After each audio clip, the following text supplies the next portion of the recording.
ቅዱሳን ባለሙሉ ላላችሁ ከእግዚአብሔር ከአባታችን ከጌታም ከኢየሱስ ክርስቶስ ከጌታ መንፈስ ቅዱስ አንድ አምላክ ጸጋና ሰላም ከእናንተ ጋር ይሁን። እንደምን አደራችሁ፣ እንደምን ዋላችሁ፣ እንደምን አመሻችሁ። ይህ በየሳምንቱ እየተዘጋጀ የሚቀርበው የመጨረሻው ዘመን የክርስቶስ ኢየሱስ ወንጌል ማህበርተኞች ነው። ሁላችሁንም በጌታ ሰላም እላችኋለሁ። ዛሬ በጣም ፈጠን ብለን ነው ብዙ ፕሮግራሞች ስላሉን በቅድሚያ ወደዛ አለፍ ለብዙዎች እንዲዳረስ ሼር አድርጉ። የወንጌል ስራ ዘመን ነው። አሁን ክብር ሁሉ ለጌታ ይሁን። ቅዱሳን ዛሬ በቅድሚያ የማቀርበው የቅዱስ ሲኖዶሱ መግለጫ በጣም ያዘንኩበት ልቤ የተሰበረበት ብፁዕ አቡነ ማትያስ የሰጡትን መግለጫ አይተን ከዛ በኋላ የዛሬን መርሃ ግብር እንመለከታለን። ወልድ ወመንፈስ ቅዱስ አሐዱ አምላክ። ብፁዕ አቡነ አብርሃም የመንበረ ፓትርያርክ ጠቅላይ ቤተ ክህነት ጽሕፈት ቤት ዋና ስራ አስኪያጅ፣ የባህር ዳርና የሰሜን ጎጃም ሀገረ ስብከት ሊቀ ጳጳስ፣ ብፁዕ አቡነ ሄኖክ የአዲስ አበባ ሀገረ ስብከት ሊቀ ጳጳስ፣ ብፁዓን አበው ሊቃነ ጳጳሳት፣ የቅዱስ ሲኖዶስ አባላት፣ እንደዚሁም በዚሁ ቀኖናዊ እና ዓመታዊ የረክበ ካህናት ቅዱስ ሲኖዶስ ምልዓተ ጉባኤ የተገኛችሁ በሙሉ የጉባኤው አባላት የሆናችሁ ብፁዓን ሊቃነ ጳጳሳት እንኳን ለረክበ ካህናት ጉባኤ አደረሳችሁ። እንኳንም በሰላም መጣችሁ። ከእምነት የሚነሳ መታዘዝ እንዲገኝ ጸጋንና ሐዋርያነትን ተቀብለናል። ሮሜ 1:5። ይህ ሐዋርያዊ አስተምህሮ የእኛን ተልእኮ እና ተልእኮ ያስፈለገበትን ምክንያት አጉልቶ ያሳያል።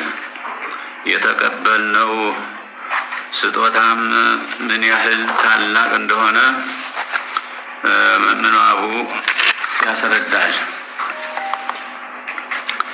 ሐዋርያው በዚህ መልእክት የቅዱስ ወንጌልን አስተምህሮ ዋና ግብ ከእምነት የሚነሳ መታዘዝ እንደሆነ ማድረግ መታዘዝ እንዲገኝ ማድረግ ነው በማለት አስተምሮናል። በዚሁ ድሮውም ቢሆን ለእግዚአብሔር መታዘዝ አቅቶን ነው የወደቅነው። ዛሬም የምንነሳው ከእምነት የተነሳ መታዘዝን ገንዘብ ስናደርግ ነው። ከሁሉ በፊት እምነት ይቀድማል። በኋላም ደግሞ ለእምነቱ በሙሉ ልብ መታዘዝ ያስከተላል። ይህ ሲሆን መዳንና ትንሣኤ ያስገኛል። ዓለም በእግዚአብሔር እየተደረገላት ያለው ጥሪ ይኸው የመታዘዝ ጥሪ ነው። ይህንን መለኮታዊ ጥሪ ለዓለም የማዳረስ ኃላፊነትም ለእኛ ለቅዱስ ሲኖዶስ አባላት የተሰጠ እንደሆነ ሐዋርያው አስገንዝቦናል። ኃላፊነቱ ሲሰጠን ከነ መሳሪያው ነው። እሱም ጸጋና ሐዋርያነት ነው። እኛም እሱን ተቀብለናል። እንግዲያውስ የተቀበልነውን ጸጋና ሐዋርያነት በዓለም ውስጥ ላለው ሕዝበ እግዚአብሔር አገልግሎት ላይ ማዋል ከኛ ይጠበቃል። ብፁዓን አበው ሊቃነ ጳጳሳት፣ የቅዱስ ሲኖዶስ አባላት፣ የኢትዮጵያ ኦርቶዶክስ ተዋሕዶ ቤተ ክርስቲያን ቅዱስ ሲኖዶስ በአሁኑ ጊዜ የሌለበት ክፍለ ዓለም የለም። ምክንያቱም የዚህ ሲኖዶስ ወኪሎች ሊቃነ ጳጳሳት በአፍሪካ፣ በአውሮፓ፣ በሰሜን አሜሪካ፣ በላቲን አሜሪካ፣ በካናዳና በመካከለኛው ምስራቅ፣ በእስያና በአውስትራሊያ ወዘተ የሚገኙ ሕዝበ እግዚአብሔር ምዕመናንን በማገልገል ላይ ይገኛሉና ነው። ይህ ዕድል የኢትዮጵያ ኦርቶዶክስ ተዋሕዶ ቤተ ክርስቲያን ቅዱስ ሲኖዶስ መለኮታዊ ተልእኮውን በአጽናፈ ዓለም ሁሉ ለማዳረስ ምቹ መደላድል ፈጥሮለታል።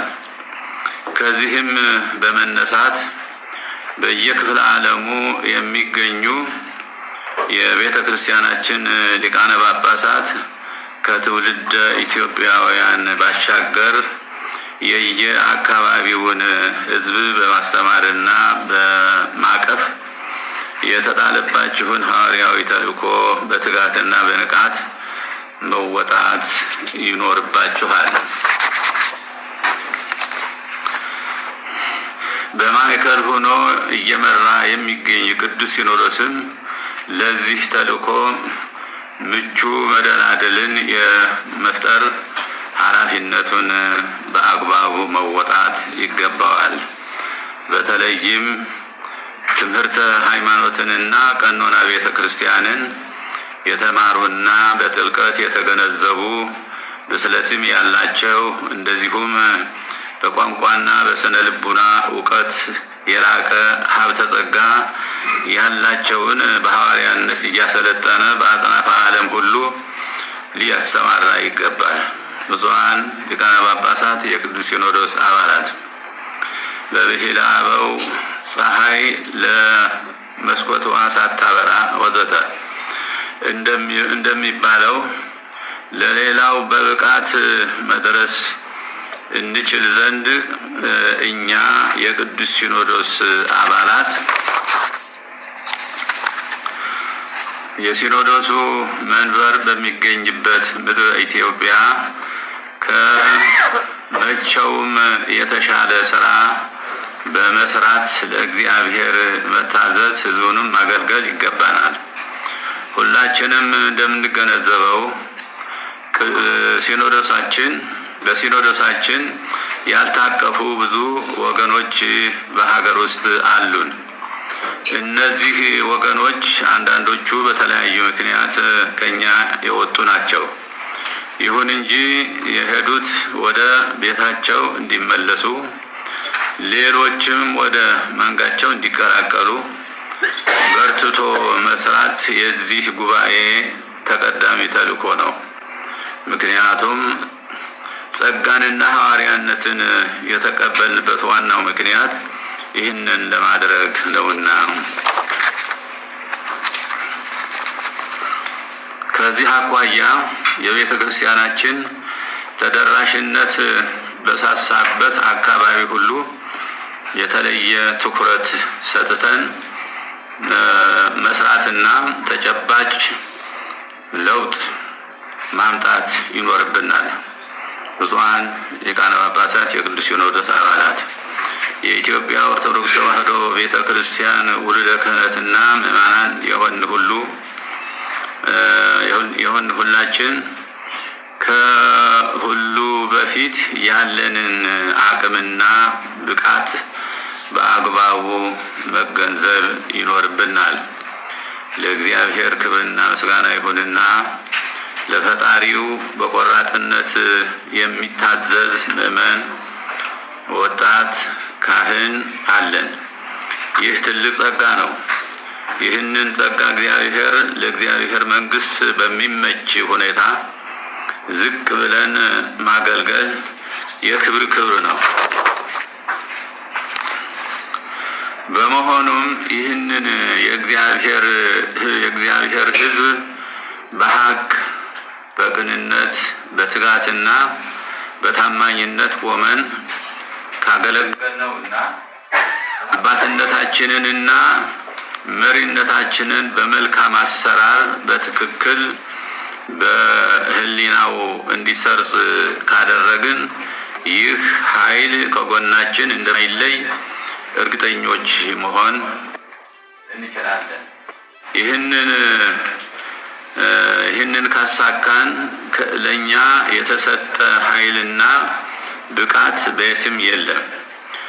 በዚህም በዚያም ሃይማኖቱ የሚጠይቀውን ሰብዕና እና ቁመና ይዘን ከተገኘን ሕዝበ ክርስቲያኑ ያለውን ብቻ ሳይሆን ሕይወቱን ሳይቀር ለመስጠት ወደኋላ የማይል የእግዚአብሔር ሕዝብ አለን።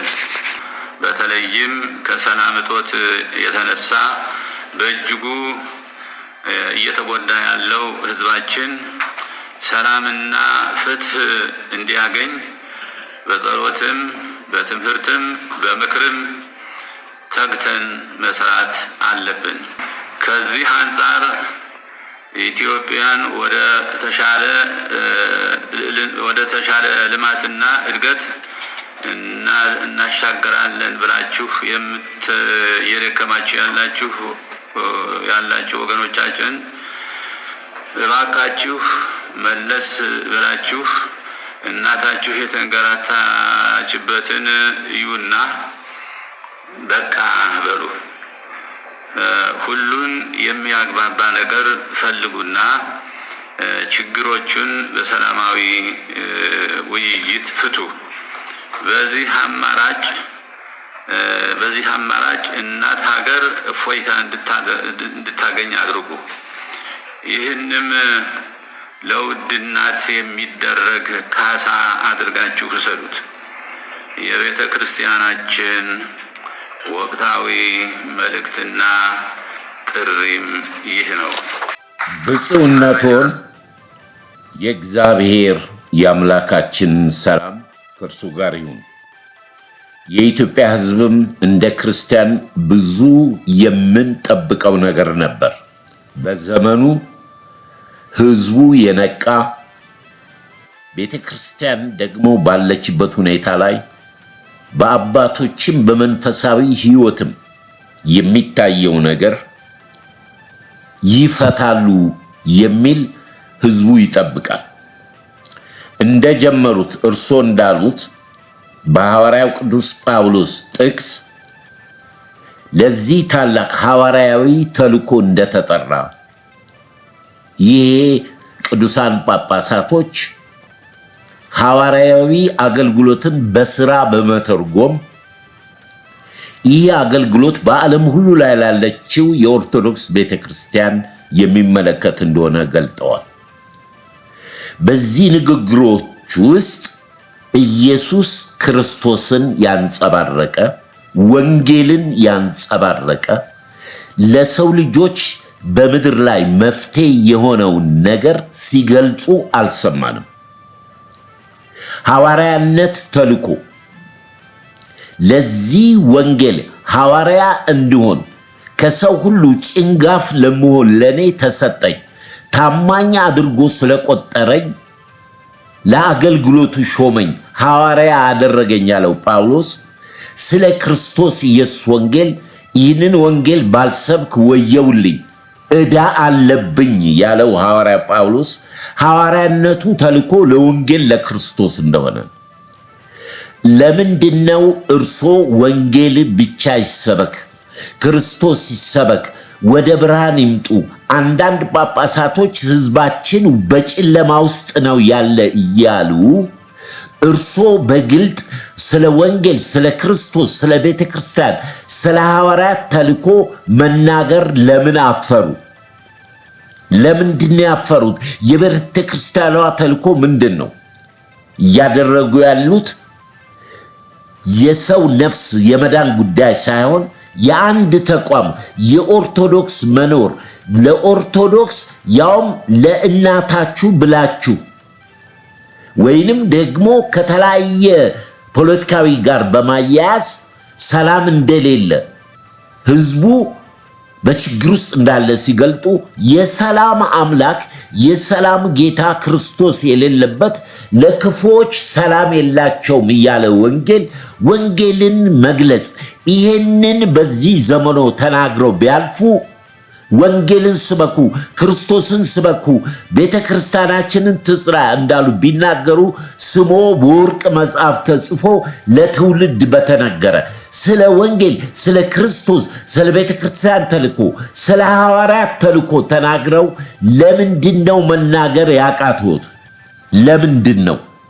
በጣም እንጠብቅ ነበር ህዝበ ክርስቲያኑ በሙሉ ይወጡት እንዲመለሱ እንዴት ነው የምንመለሰው ክርስቶስ የበላይ ያልሆነበት ቤተክርስቲያን ሐዋርያነት ተልኮ የሌለው በሐዋርያት በነቢያት መሰረት ላይ ያልተመሰረተች ቤተክርስቲያን ትምህርቷ ክርስቶሳዊ ያልሆነ እንዴት ነው በጣም ነው ያዘንኩት እወዶታለሁ አከብሮታለሁ ምእመኑንም ሆነ አባቶችን ወደ ብርሃን ወደ እውነት እንመለስ ወደ እግዚአብሔር ቃል ወደ እውነት እንመለስ የሚወጣው ህዝብ ካሁን በኋላ የበዛ ነው የሚሆነው አሁንም ተሸፋፍነዋል ሸፍነውታል ደብቀውታል በወንጌል በክርስቶስ አፍረዋል ሐዋርያት ተልኮ የተሰጣት ከሆነች የሐዋርያቱ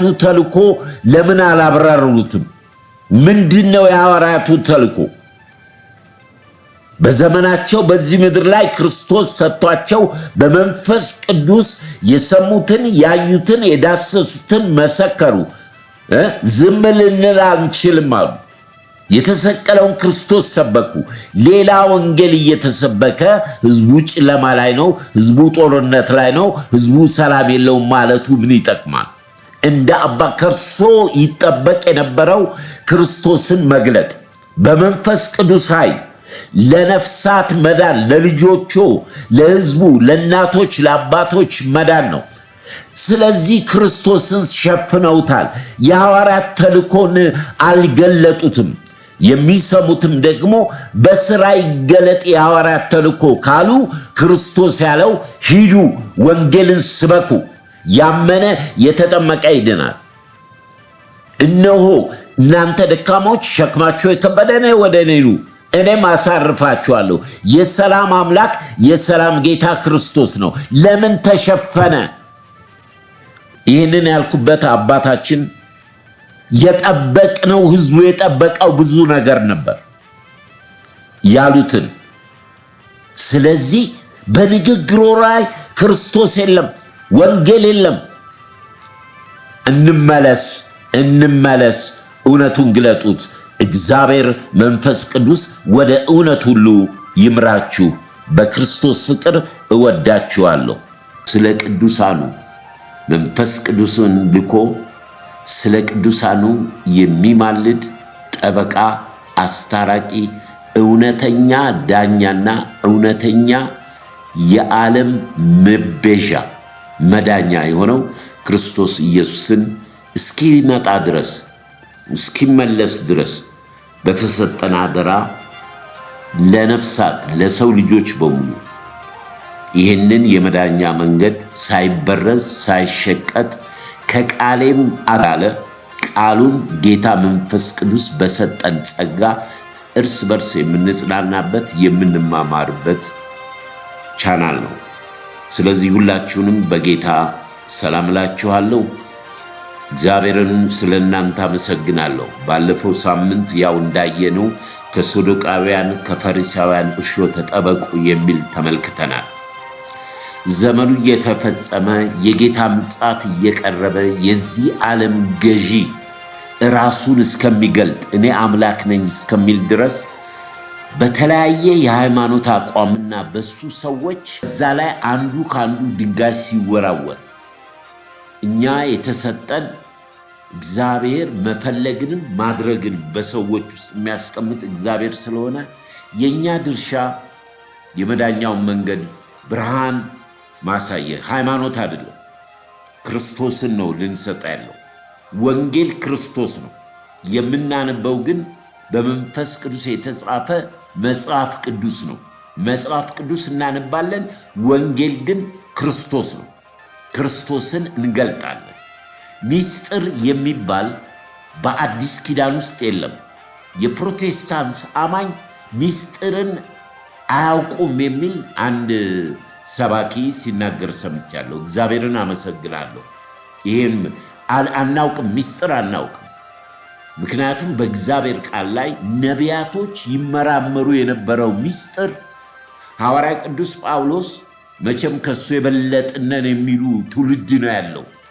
ይሄ ለድርጅት ድንጋይ የሚወራወሩ ማዎች ወንጌልን በሃይማኖት ስም ተሸፍነው በልባቸው ውስጥ ያለ መጋረጃ አሁንም አለ።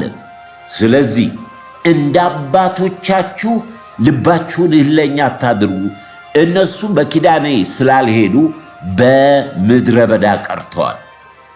እናንተም አሁን ክርስቶስን መስቀል የክርስቶስን ትምህርት አትሸቅጡ። ክርስቶስን ባትቀበል የሚሆነው አንድና አንድ ብቻ ነው። የሰማይ አዕዋፋቶች በሙሉ ኑ ወደ ተዘጋጀው እራት ግብዣ። የአሞራ እራት ነው የምትሆነው። የአሞራ እራት ነው የምትሆነው። ድንገት ቢመጣ ከሞትክ ደግሞ ሥጋ አፈር ነው፣ ነፍስህ ገሃነመ እሳት ሲኦል፣ ከዛ በኋላ ደግሞ የዘላለም ባህር ይጠብቃል። ወንጌል ክርስቶስ ነው። የማንም ሃይማኖት በምድር ላይ ያለ እኔ ጴንጤ አይደለሁም ጴንጤ ናችሁ የሚል የለም መጽሐፍ ቅዱስ ውስጥ። የመናፍቃን ትምህርት ነው፣ የአርዮስ ትምህርት ነው። የሚከፋብ ክርስቶስ ለዓለም ሁሉ ነው የሞተው። የክርስቶስ የሆኑ እኔና በእኔ ላይ የጌታ ጸጋና ሰላም ከመንፈሳችሁ ጋር ይሁን። ሁላችሁንም በክብር በክርስቶስ ኢየሱስም ሰላም እላችኋለሁ።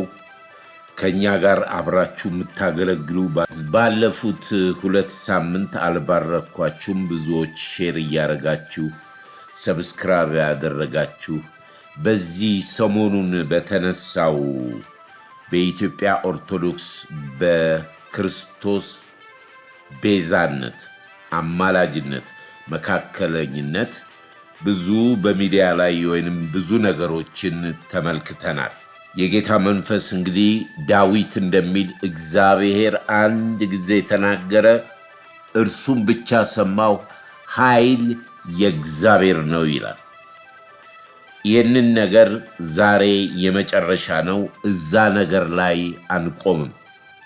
ምክንያቱም እግዚአብሔር ሲናገር አንድ ጊዜ የሚሰማ ጆሮ ያለው ከሰማ ከሰውም ይልቅ ወደ መጽሐፉ ሄዶ በመጽሐፉ በመንፈስ ቅዱስ የተጻፈውን እሱን ተመልክቶ ለራሱ ለነፍሱ የሚወስን ራሱ ሰውየው ነው ወይንም ልጅቷ ነች። እግዚአብሔር በመጨረሻው ዘመን በወንዶችና በሴቶች ልጆች ላይ መንፈሴን አፈሳለሁ እንዳለ በዚህም በመጨረሻ ዘመን ደግሞ በጣም ግራ የሚያጋባ ይሄ መንፈሳዊነት ወይንም እምነት ሳይሆን ብሽሽቅ ወይንም በቃ አላደለ ትዕቢት ነው። በቃ ይሄ ትዕቢት፣ የስጋ ትዕቢት፣ እኔነት፣ እኛ ኦርቶዶክስ፣ ፕሮቴስታንት የተፈለጋችሁትን ስጡት።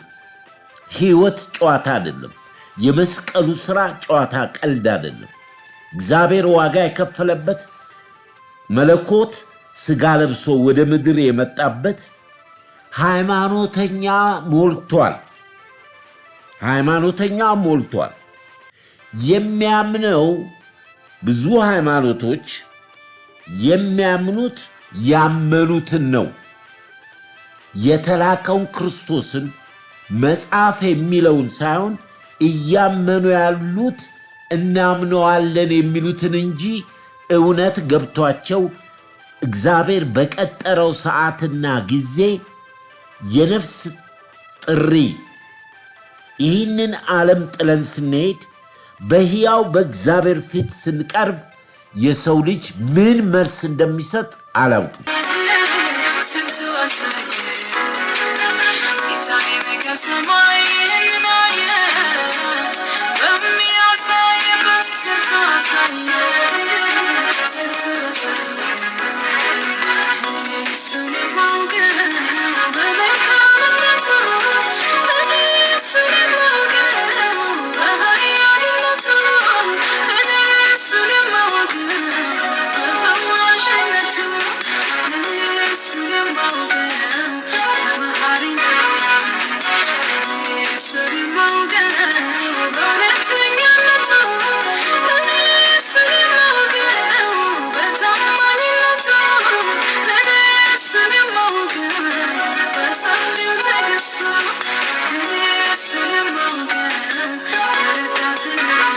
እግዚአብሔርን እናውቃለን ወይ? መጽሐፍ እግዚአብሔርን ማንም አያውቅም ማንም አላየውም ይላል።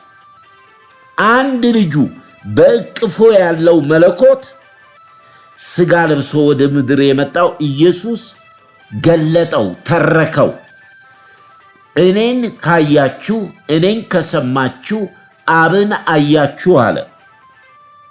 እንግዲህ እምነት በእሳት ይፈተናል። ወገኖች ሆይ እምነት ማለት መስቀል ማለት ነው። መከራ፣ ፈተና፣ ስደት፣ መጠላት፣ መተቸት፣ መናቅ ነው። እምነት በክርስቶስ በሐዋርያትና በነቢያት መሰረት ላይ የተመሰረተች የክርስቶስ ኢየሱስ ወንጌል ትምህርት። ከዛ ውጭ ያለ የዲያብሎስ የመናፍቃን የሐሰተኛ አስተማሪዎች የሐሰተኛ ነቢያቶች ድንቅና ታምራት ሰዎች የሚፈልጉበት መረጃ የሚፈልጉበት ዘመን ነው። ያንንም ወደ በኋላ እንመጣበታለን። ይሄ መረጃ ይሄ ምልክት ጥቅስ ምናምን ነገር ወደ ቁጥሩ ወደ 666 ወደ አውሬው የሚወስድ ነው። መንገድ እየጠረገ ነው። በተለያየ ሃይማኖት ውስጥ የሚገለጠው ይህንን ነው። ምክንያቱም አንደኛ ዘመኑን አንዋጅም፣ ቀኖቹን አልዋጀንም። የሚነገረውን ከእግዚአብሔር ነው ወይንስ ከዚህ ዓለም መናፍስት ነው ብለን አልለየንም። አሁን የተያዘው ጥቅስ ወገኖቼ ሆይ በምድር ላይ ለመልካምም ለክፉም ለፈለጋችሁበት ለማጣመም ከፈለጋችሁ የእግዚአብሔር ቃል ይመቻል፣ ወንጌል ይመቻል። ነገር ግን ከአውዱ ከመልእክቱ ሳናነበው ጥቅሱን ከሌላ ጥቅስ ጋር አጋጅተን የራሳችንን ጽድቅ ለማቆም ነው። አንድ ጥቅስ ስናነብ አውዱ ለማን ተነገረ? ማን ነው አዳማጩ? ማን ነው ሰባኪው? የተነገረው ቤተ ክርስቲያን ምዕመን ምን መለሰ? ያስ በዛን ዘመን የተነገረው በአሁኑ ዘመን ለእኔ ምንድን ነው ብለን ነው ወንጌልን። ሃይማኖት በራሱ ቀንበር ነው። ቀንበር ከአይሁዶች መማር እንችላለን። አሁን ደግሞ የመጣው ፕሮቴስታንቶች መጽሐፍ ቅዱስ ብቻ ነው የሚሉት። እኛ ደግሞ እንለያለን። መጽሐፍ ቅዱስ ብቻ የሚለውን የመቀበል ግዴታ ያለብኝም የሚል ሊቅ ሊያወራ ተነሳ። ታዲያ ምንድን ነው የምትቀበለው? ተለያየን እኮ። የነገርኳችሁ ቃል እውነት መንፈስ ነው፣ በቃሌ ኑሮ አለ። በዚህ ቃል ላይ የሚጨምር የሚቀንስ የተረገመ ይሁን አለ። በመጽሐፍ ውስጥ ያሉት እርግማኖች በሙሉ ይሁንበት አለ። ሐዋርያቶቹ በዘመናቸው እንደጻፉት እኛም በዘመናችን በሊቃውንቶቻችን መጽሐፍ ጽፈናል። የቱን መጽሐፍ? የሞት መጽሐፍ። ይሄ የክርስቶስ ተቃዋሚ አምላክን ስፍራ የሰጣችሁበት ገድላት፣ አዋሊድ፣ ብዙ የኑፋቄ ትምህርቶች ናቸው። የምትሰሩትን አታውቁምና ይቅር ይበላችሁ። ወንጌል ብቻ፣ ጳውሎስ የተናገረው የተሰቀለው ክርስቶስ ብቻ፣ አልፋ ኦሜጋ ነኝ ያለው ኢየሱስን ብቻ፣ ሙሽራይቱ ቤተክርስቲያን የምትጠብቀው ኢየሱስን ብቻ፣ ወንጌል ክርስቶስ ኢየሱስ ብቻ ነው። አንድ ነገር ላይ አናድርበትም፣ አንውልበትም። ስለዚህ ዛሬ መጨረሻ ነው። ስለ ጌታ ቤዛነት፣ አማላጅነት፣ መካከለኝነት፣ ስለ ኦርቶዶክስ የምናወራው ዛሬ እግዚአብሔር በትውልዱ ተናግሯል። የሚሰማ ይስማ። ጻድቅ በእምነት ይኖራል። እምነታችን ደግሞ በተላከው በክርስቶስ ኢየሱስ በመስቀል ላይ በሰራው ቤዛነት። ስለዚህ አባቶች ቤዛነትን ስሙን ይዘዋል፣ ተግባሩ ላይ ስራው ላይ ግን የሉም። ብዙ ቤዛዎች ቅዱሳኖች አሉ ስሙን የወሰዱ ነገር ግን እንኳን ለዓለም ሊሞቱ አይደለም ተግባሩን በመስቀል ላይ ስራውን ፈጽሞ ያሳየን ማንም ጻድቅ ቤዛ የለም። ሁሉም ኃጢአት ሰርተዋል፣ የእግዚአብሔር ክብር ጎሏቸዋል። ባንዱ በክርስቶስ ኢየሱስ እንዲሁ በጸጋው ይድናሉ ብሎ መጽሐፉ ዘጋ። 4 ነጥብ። ሁሉ ኃጢአትን ሰርተዋል። ከፍርድ በታች ከእግዚአብሔር ፍርድ በታች ነው የሰው ልጅ። ያንን እያየን ራሳችንን ከዘመኑ ከሚወራው መሰናክልም እንዳንሆን እግዚአብሔር የተናቁትን በተለያየ ሁኔታ ላይ የነበሩትን እየጠራ ነው። ሰዎች እያመለጡ ነው። ወደ ብርሃን ነው የሚያመልጡት። ከጨለማ ነው የሚወጡት። ከዚህ ዓለም ነው የሚወጡት።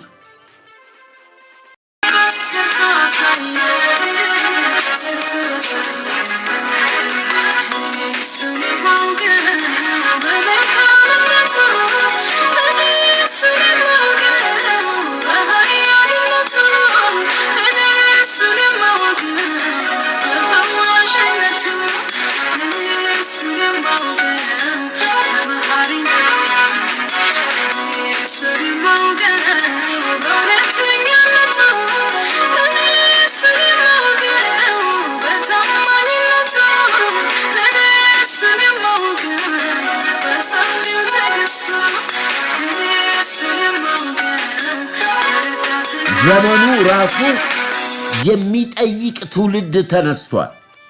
ያንን በሌላ ሽፋን በትምህርተ ጥቅስ ከአንዱ ወደ አንዱ ማጋጨት አይጠቅምም። ልጆችሽ ከእግዚአብሔር የተማሩ ይሆናሉ፣ የልጆችሽም ሰላም የበዛ ይሆናል ተብሎ እንደተጻፈ ከእግዚአብሔር ከመንፈስ ቅዱስ የሚማር አንደኛ በመጨረሻው ዘመን አስተዋይና ዝም ይላል። ሰው በልቡ የሞላውን ነው።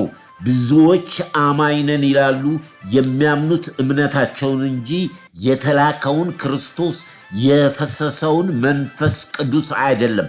ተጠንቀቁ። በቤቱ ውስጥ ዛሬም እናየዋለን። ምክንያቱም ጌታ ቤት ሊያዘጋጅ ነው ሄደው። ብዙ ቤት አለ። ብዙ ቤት ወደዛ ሰዎችን እንድንጋብዝ ሰራተኞች አድርጎናል፣ መስካሪዎች አድርጎናል፣ የትንሣኤው ምስክሮች ሆነናል። ብዙዎች ግን በሰፊው መንገድ ሄዳሉ፣ አምነናል እያሉ እምነታቸውን እያመኑ ያለ ክርስቶስ መጨረሻው ደግሞ የዘላለም ሞት ነው ይላል። ክርስቶስን ወንጌልን የሚሰሙ መንገዱ መስቀሉ ቀጭን ነው፣ ጥቂቶች ነው የሚገቡበት። ስለዚህ የተዘጋጀው ቤት ሰፊ ስለሆነ ከተሳዳቢዎች፣ ከሐሰተኛ ነቢያት፣ ከዲያብሎስ ጭፍሮች ከተዘጋጀው ሲኦል አምልጡ።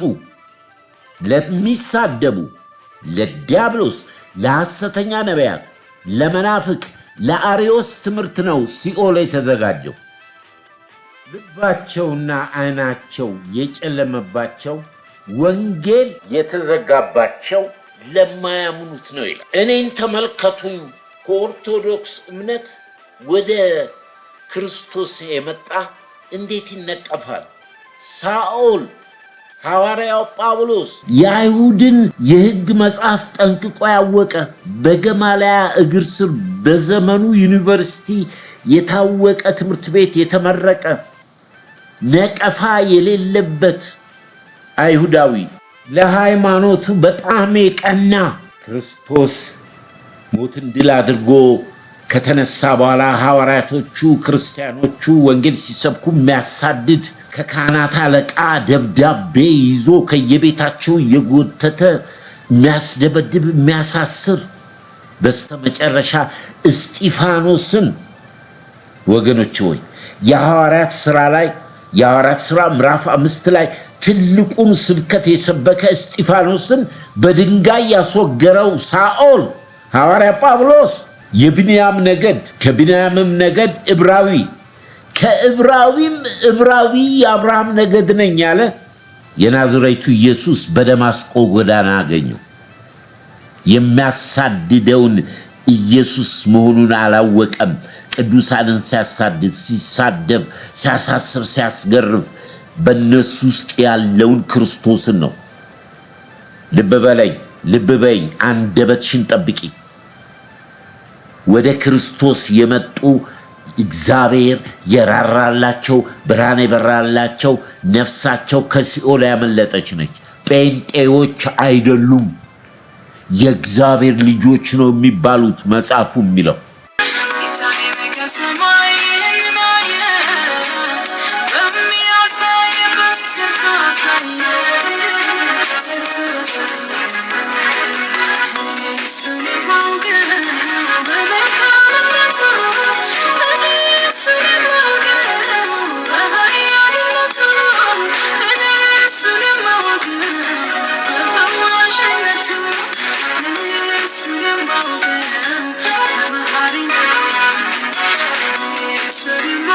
ጌታ እንዳስተማራቸው ሁሉንም ሐዋርያቶቹን በቃሌ ኑሩ፣ መንፈስ ቅዱስ ከኔ ወስዶ ያስተምራችኋል፣ የምታደርጉትን ሁሉ በስሜ አድርጉት፣ ካለ እኔ ምንም ልታደርጉ አትችሉም የሚል የክርስቶስ ኢየሱስ የቤተ ክርስቲያን መመሪያ ነው።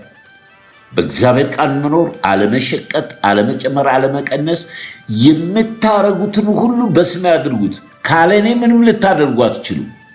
በቃ ይሄ መመሪያ ነው።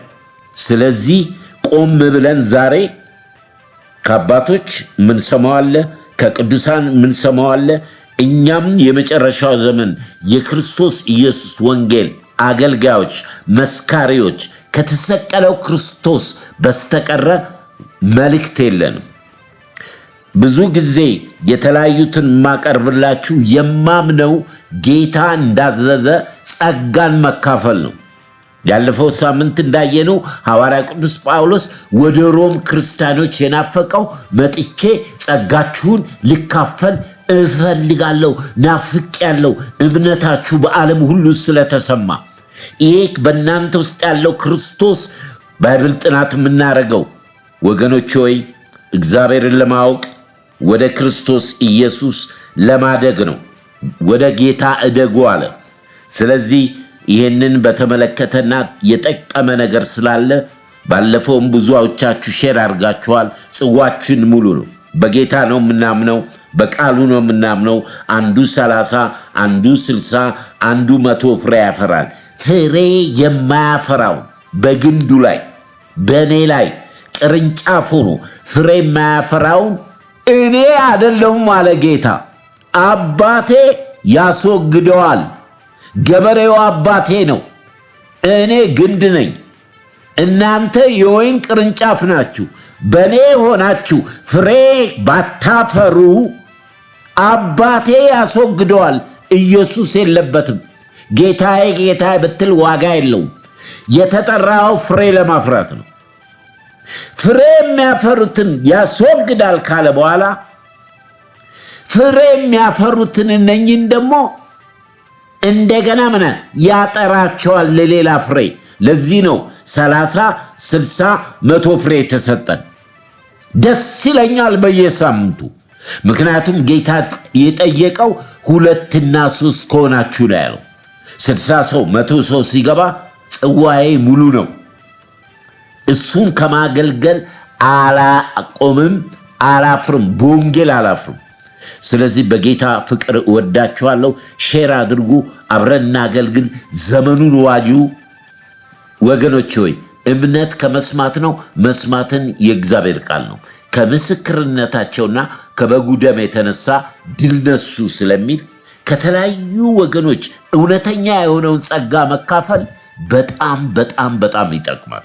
ስለዚህ ነው በክርስቶስ ፍቅር እወዳችኋለሁ። በድጋሚ የጌታ ሰላም ከእናንተ ጋር ይሁን።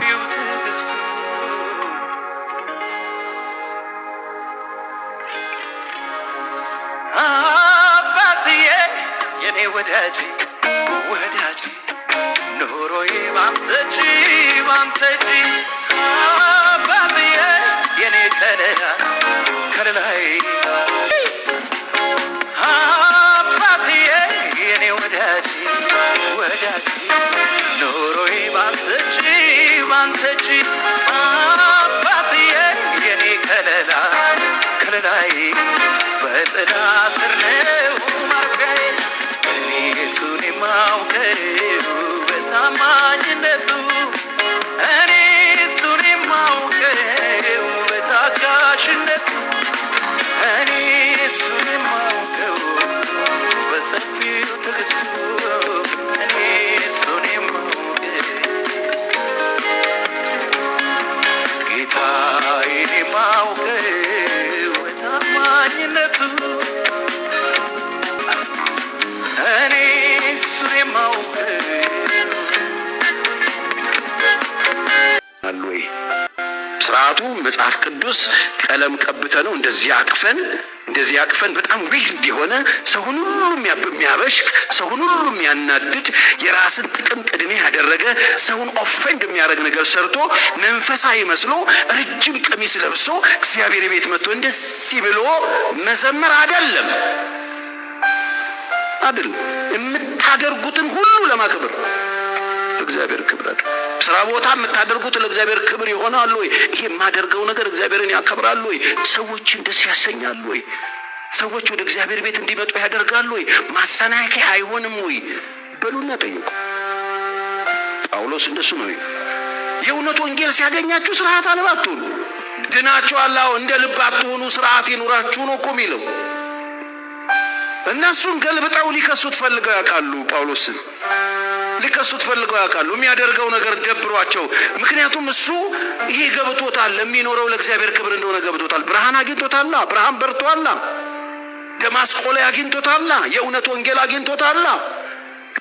አሁን ምንድነው እየሆነ ያለው ካላችሁ፣ ስርዓት አልባ ትውልድ ፈጥረን ለእግዚአብሔር ቤተክርስቲያን ማሰናከያ፣ ሰዎች ቤተክርስቲያን እንዲጠሏት የሚያደርግ የክርስቶስን ነገር እንዲጠሉ የሚያደርግ ማሰናከያ፣ ለእግዚአብሔር ክብር የማይሆን፣ ለሰዎች ጥቅም የማይሆን፣ ለሰዎች ደስታ የማይሆን፣ ለሰዎች እረፍት የማይሆን ማሰናከያ አትሁኑ።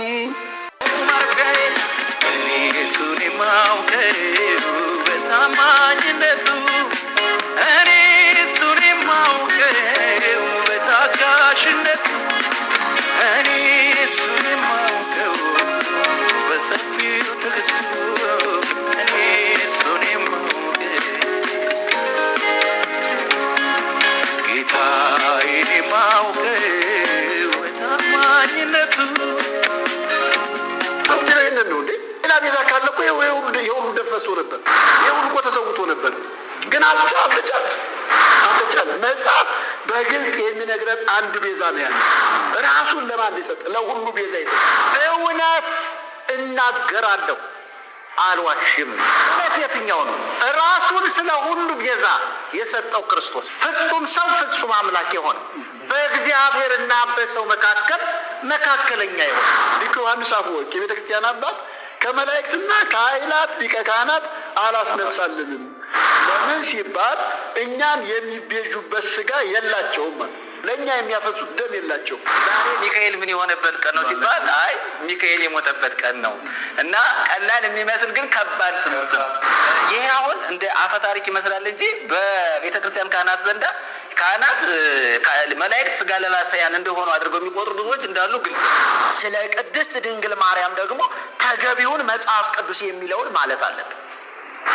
የተሰጣትን በትክክል መጽሐፍ ቅዱሱ የሚላትን የእግዚአብሔር ቃል የሚላትን። ለምሳሌ አሁን ክርስቶስ የሰራውን ስራ አንድ ጻድቅ ይሰራዋል ብሎ ማመን የማይታሰብ ነገር ነው። ነገር ግን ከዚህ አልፎ የኢየሱስ ክርስቶስን ነገር መስቀል ስናይ የክርስቶስ በመስቀል ላይ የሰራውን እያንዳንዱን ስራ በተመለከተ ለሌሎች ተሰጥቷል። ቤዛ የሚለው ለሌሎች ተሰጥቷል። ግን ስራው ላይ የሉም። ስራውን የሰራው ማን ነው? ክርስቶስ ኢየሱስ ነው። የተሰቀለ ማን ነው? ክርስቶስ ነው። ዋጋ የከፈለ ማን ነው? ክርስቶስ ነው። ስሙን ይዘው ስራው ላይ የሉም። የሚገርመው ነገር አሁን ለምሳሌ ቤዛዊተ ኩሉ ዓለም አስተብላ ግን ስራ ግን አልሰራችም። ማርያም እኮ ለኛ አልቆሰለች፣ አልደቀቀች፣ ምንም የሆነችው ነገር የለችም። ግን ኢየሱስ ግን ስለ እያንዳንዳችን ዋጋ መክፈሉን በደንብ አድርጎ መጽሐፍ ቅዱስ ይነግረናል። ስለዚህ በብሉይ ኪዳን ዘመን የቤዛነትን ስራ ስንመለከት ከተለያየ ነገር ጋር የተያያዘ ከርስት ጋር፣ ከመሬት ጋር፣ ከሀብት ከንብረት ጋር፣ ከጥሪት ጋር የተያያዘ ቤዛነትን ተመልክተናል። ነፃ ከማውጣት ጋር የተያያዘውን አይተናል፣ የሙሴን ታሪክ። የኢየሱስ ክርስቶስ ቤዛነት ግን የነፍስ ቤዛነት ነው። ስለዚህ ነፍስን ሊያድን የሚችል ማንም ስለሌለ ኢየሱስ ነው በነፍስ ወከፍ የኛን በደል ተሸክሞ ነፃ ያወጣ። ስለዚህ የኢየሱስ ቤዛነት የተለየ ነው። ለዚህ ነው ኢየሱስ ነው ትክክለኛው ቤዛ ብለን ስንል ምትክ ካሳ ይሆነ ለበደላችን ካሳ ሆኖ ኢየሱስ በመስቀል ላይ ተላልፎ ተሰጠና የኢየሱስ ክርስቶስን ቤዛነት በተመለከተ ከሌሎች ጋር የምናነጻጽርበት ምንም አይነት መንገድ የለም። ምንም አይነት ነገር ይኸውልህ አንቀጽ ግስ ወይም ቃል ሊሰጣቸው ይችላል እንጂ ተግባር ላይ የሉም። በምንም ተአምር ተግባር ላይ የሉም። እንደ ኢየሱስ በተግባር የተገለጠ፣ እንደ ኢየሱስ ስራ ሰርቶ ያሳየ፣ እንደ ኢየሱስ ዋጅቶ ያዳነ፣ እንደ ኢየሱስ ክርስቶስ ስለኛ ራቁቱን በመስቀል ላይ ተሰቅሎ ኢየሱስ የሆነውን የሆነ ጻድቅም የለም፣ ቅዱስም፣ ሰማዕትም፣ ነቢይም ሐዋርያም የለም፣ ከመላእክትም የለም ይሄ። ስለዚህ የኢየሱስ ልዩ ነው። ለዚህ ነው አትደንግጡ። ምክንያቱም የሰው አእምሮ ከምን ጋር ተያይዟል? ቅድም ከተነገረው ነገር ጋር ተያይዟል እና አትደንግጡ። ትክክል አባባል ነው። እንግዲህ ቅድም እንዳነሳሁት አሁንም እዚሁ ላይ እንቆያለን። በተለይ ቤዛነት ከድነት ጋር ካለው ነገር ጋር ብፁዕ አባታችን ቤዛነት ለፍጡር አይሰጥም፣ ፍጡር ቤዛ ሊሆን አይችልም ያሉት ምክንያቱ ለምንድን ነው ብለን ስናይ ፍጡር ከፍጡር ጋር መነካካት አይችልም። አልተነካካም። ምን ማለት ነው? ሙሴ ለእናቱም እንኳ እንትን መሆን አይችልም። ቤዛ ማለት ሊሞትላት አይችልም። ምትክ ሊሆን አይችልም። ስለዚህ ኢየሱስ ክርስቶስ ፍጹም ሰው ፍጹም አምላክ ነው። ያ ፍጹም አምላክ የሆነው ፍጹም ሰው ሆኖ ከኛ ጋራ በስጋና በደም ተካፍሏል። ስለዚህ የሚያድነን ፈጣሪ ራሱ ሰው ሆኖ ነው የእሳቸው ትምህርት። እንግዲህ ከዚህ የተነሳ ምናልባት የማርያምን ቤዛነት አንስተው የተንጫጩ እዚህ ተነስተው ነው እና እንግዲህ መርጌታ ኃይለልዑል በዚሁ ላይ እሱም እንዲጨምሩ ፈልጋለሁ። ለምን ይህ ዋናው እኛ የዳንበት ከጨለማ ወደ ብርሃን ከዲያብሎስ ግዛት ወደ እግዚአብሔር መንግስት የፈለስንበት ከኃጢአት ከበደል ከሞት ወደ ሕይወት የመጣንበት እግዚአብሔር እኛን ወደ መንግስቱ ያፈለሰበት ትልቅ ምስጢር ስለሆነ እንደገና ቤዛነት ያገኘነው በደም ስለሆነ ቅድም በተነበበው ኤፌሶን መጽሐፍ ምዕራፍ 1 ቁጥር 7 ላይ ያለው ክፍል ማለት ነው። እንግዲህ እዚህ ጳውሎስም ሌላ ቦታ ላይ እንዲህ ብሎ ተናግሯል። አንድ እግዚአብሔር አለና በእግዚአብሔርና በሰው መካከል ያለው መካከለኛው ደግሞ አንድ አለ፣ እርሱም ሰው የሆነ ይላል። ሰው የሆነ አምላክ ሆኖ እያለ ሰው የሆነ ክርስቶስ ኢየሱስ ነው ካለ በኋላ ራሱንም ይላል። ራሳቸውን የሚል እንትን የለም። ራሳቸውን አላለ፣ ለሁሉ ቤዛ ሰጠ ይላል። እንግዲህ እሳቸው የገለጡት ይህንን ነው። ለሁሉ ነው ቤዛ የሰጠ። ይህም በገዛ ዘመኑ ምስክርነቱ ነበረ በማለት ይቀጥልና እኔም ለዚህ ነገር እንግዲህ አባታችን እግዚአብሔር ይባርካቸው ለዚህ ነገር አዋጅ ነጋሪና ሐዋርያ በመሆንና በእምነትና በእውነትም የአሕዛብ አስተማሪ ለመሆን ተሾምኩ። እውነት እናገራለሁ፣ አልዋሽም። እውነት የትኛው ነው? ራሱን ስለ ሁሉ ቤዛ የሰጠው ክርስቶስ ፍጹም ሰው አንድነት አስሮ በፍቅር ባርኮ ይሰብስብል ምርኮ በምርኮ ብዛ ተባዛ የአባቴ መንጋ የሚነሳብህ ወገቡ ይወጋ። የግብፅ ቁስል ደዌ ቸነፈር ጭንገፋና ሞት አንተን አይድፈር። ቀሳፊው መልአክ ቤትህ አይግባ ጉበን መቃን በደሙ ይቀባ። ተምቻ ይውረር ደሞም ኩብኩባ የአየር ንብረት እንዳይዛባ። ወንዝ አፈርህን ጌታ ይባርክልህ ቁርባን መስዋዕትን ያለምልምልህ። ሽማግሌዎች በአደባባይ ሕፃናት ልጆች በሜዳው ላይ ያዝመራው ማሳ ያምልኮ መድረክ ሁሉም ይለምልም ሁሉም ይባረክ። እግዚአብሔር ይባርክ ይጠብቅ ፊቱን ደሞ ያብራል ይራራልህ። እግዚአብሔር ፊቱ ወደ አንተ ያብዛ ሰላሙን ደሞ ይስጥ ይጨምር። ሀሳቡን እናስተላልፋለን። ክርስቶስን እናሳያለን።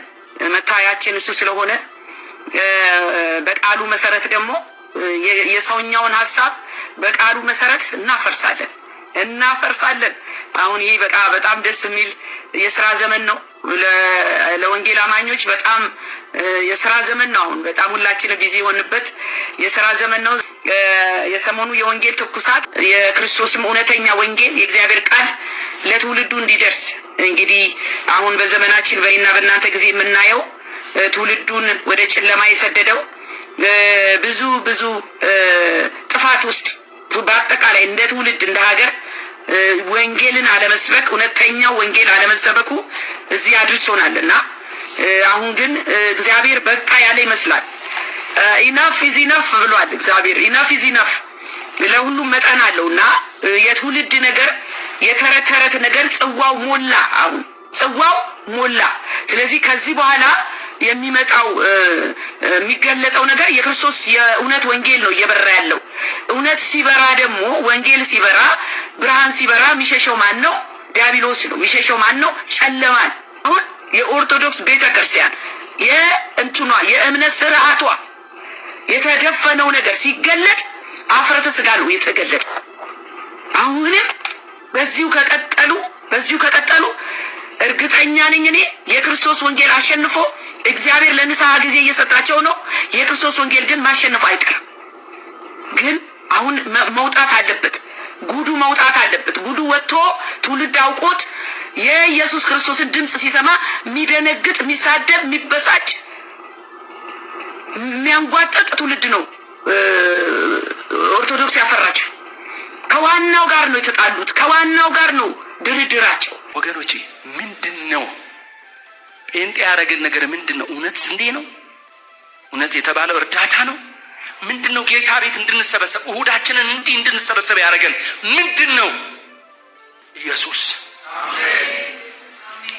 የናዝሬቱ ኢየሱስ የእግዚአብሔር ልጅ ቅዱሱ ኢየሱስ። የዮሐንስ ወንጌል ምዕራፍ 20 ቁጥር 31 በጣም የሚገርመኝ ቃል አለ። ኢየሱስ በደቀ መዛሙርቱ ፊት በዚህ ያልተጻፈ በጣም ብዙ ተአምራት አደረገ ይልና እሱ የእግዚአብሔር ልጅ መሆኑን አምናችሁ ሕይወት ይበዛልን ዘንድ ይሄ ተጽፏል ይላል። በቃ ሕይወት እፈልጋለሁ። ሕይወት የሰጠኝ ኢየሱስ ነው።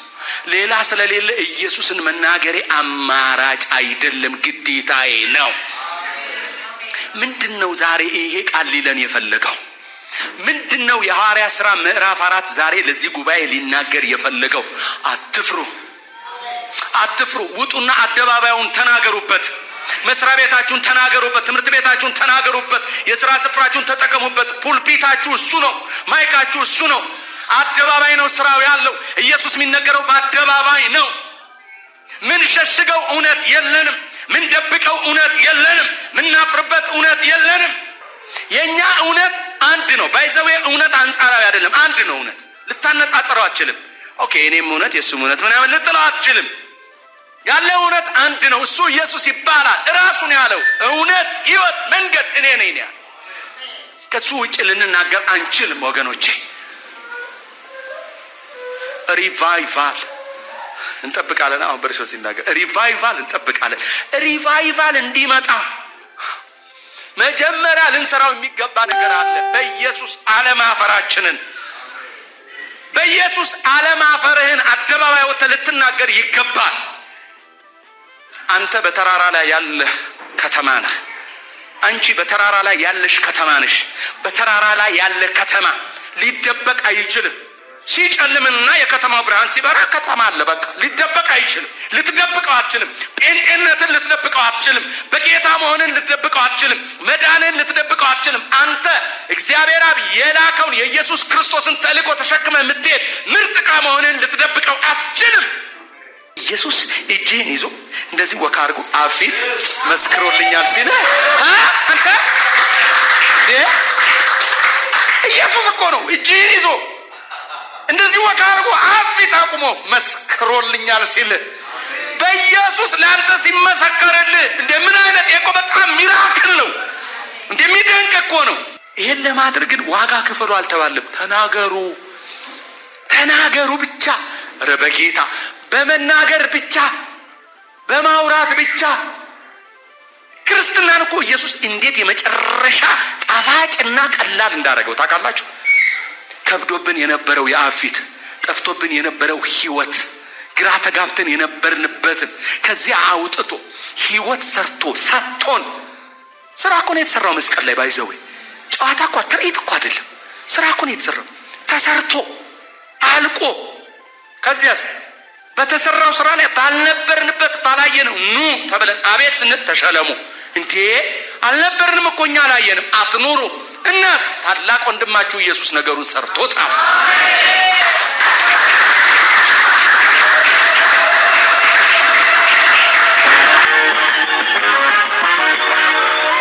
ዓላማዬ አይደለም ራሴን ማስከበር፣ ዓላማዬ አይደለም ከታይታ መቅረብ፣ ዓላማዬ አይደለም ከፍ ብሎ መታየት፣ ዓላማዬ አይደለም ዓለም ታዋቂነት። ዓላማዬ ለመኖር ነው አስከብሬው ኢየሱሴ።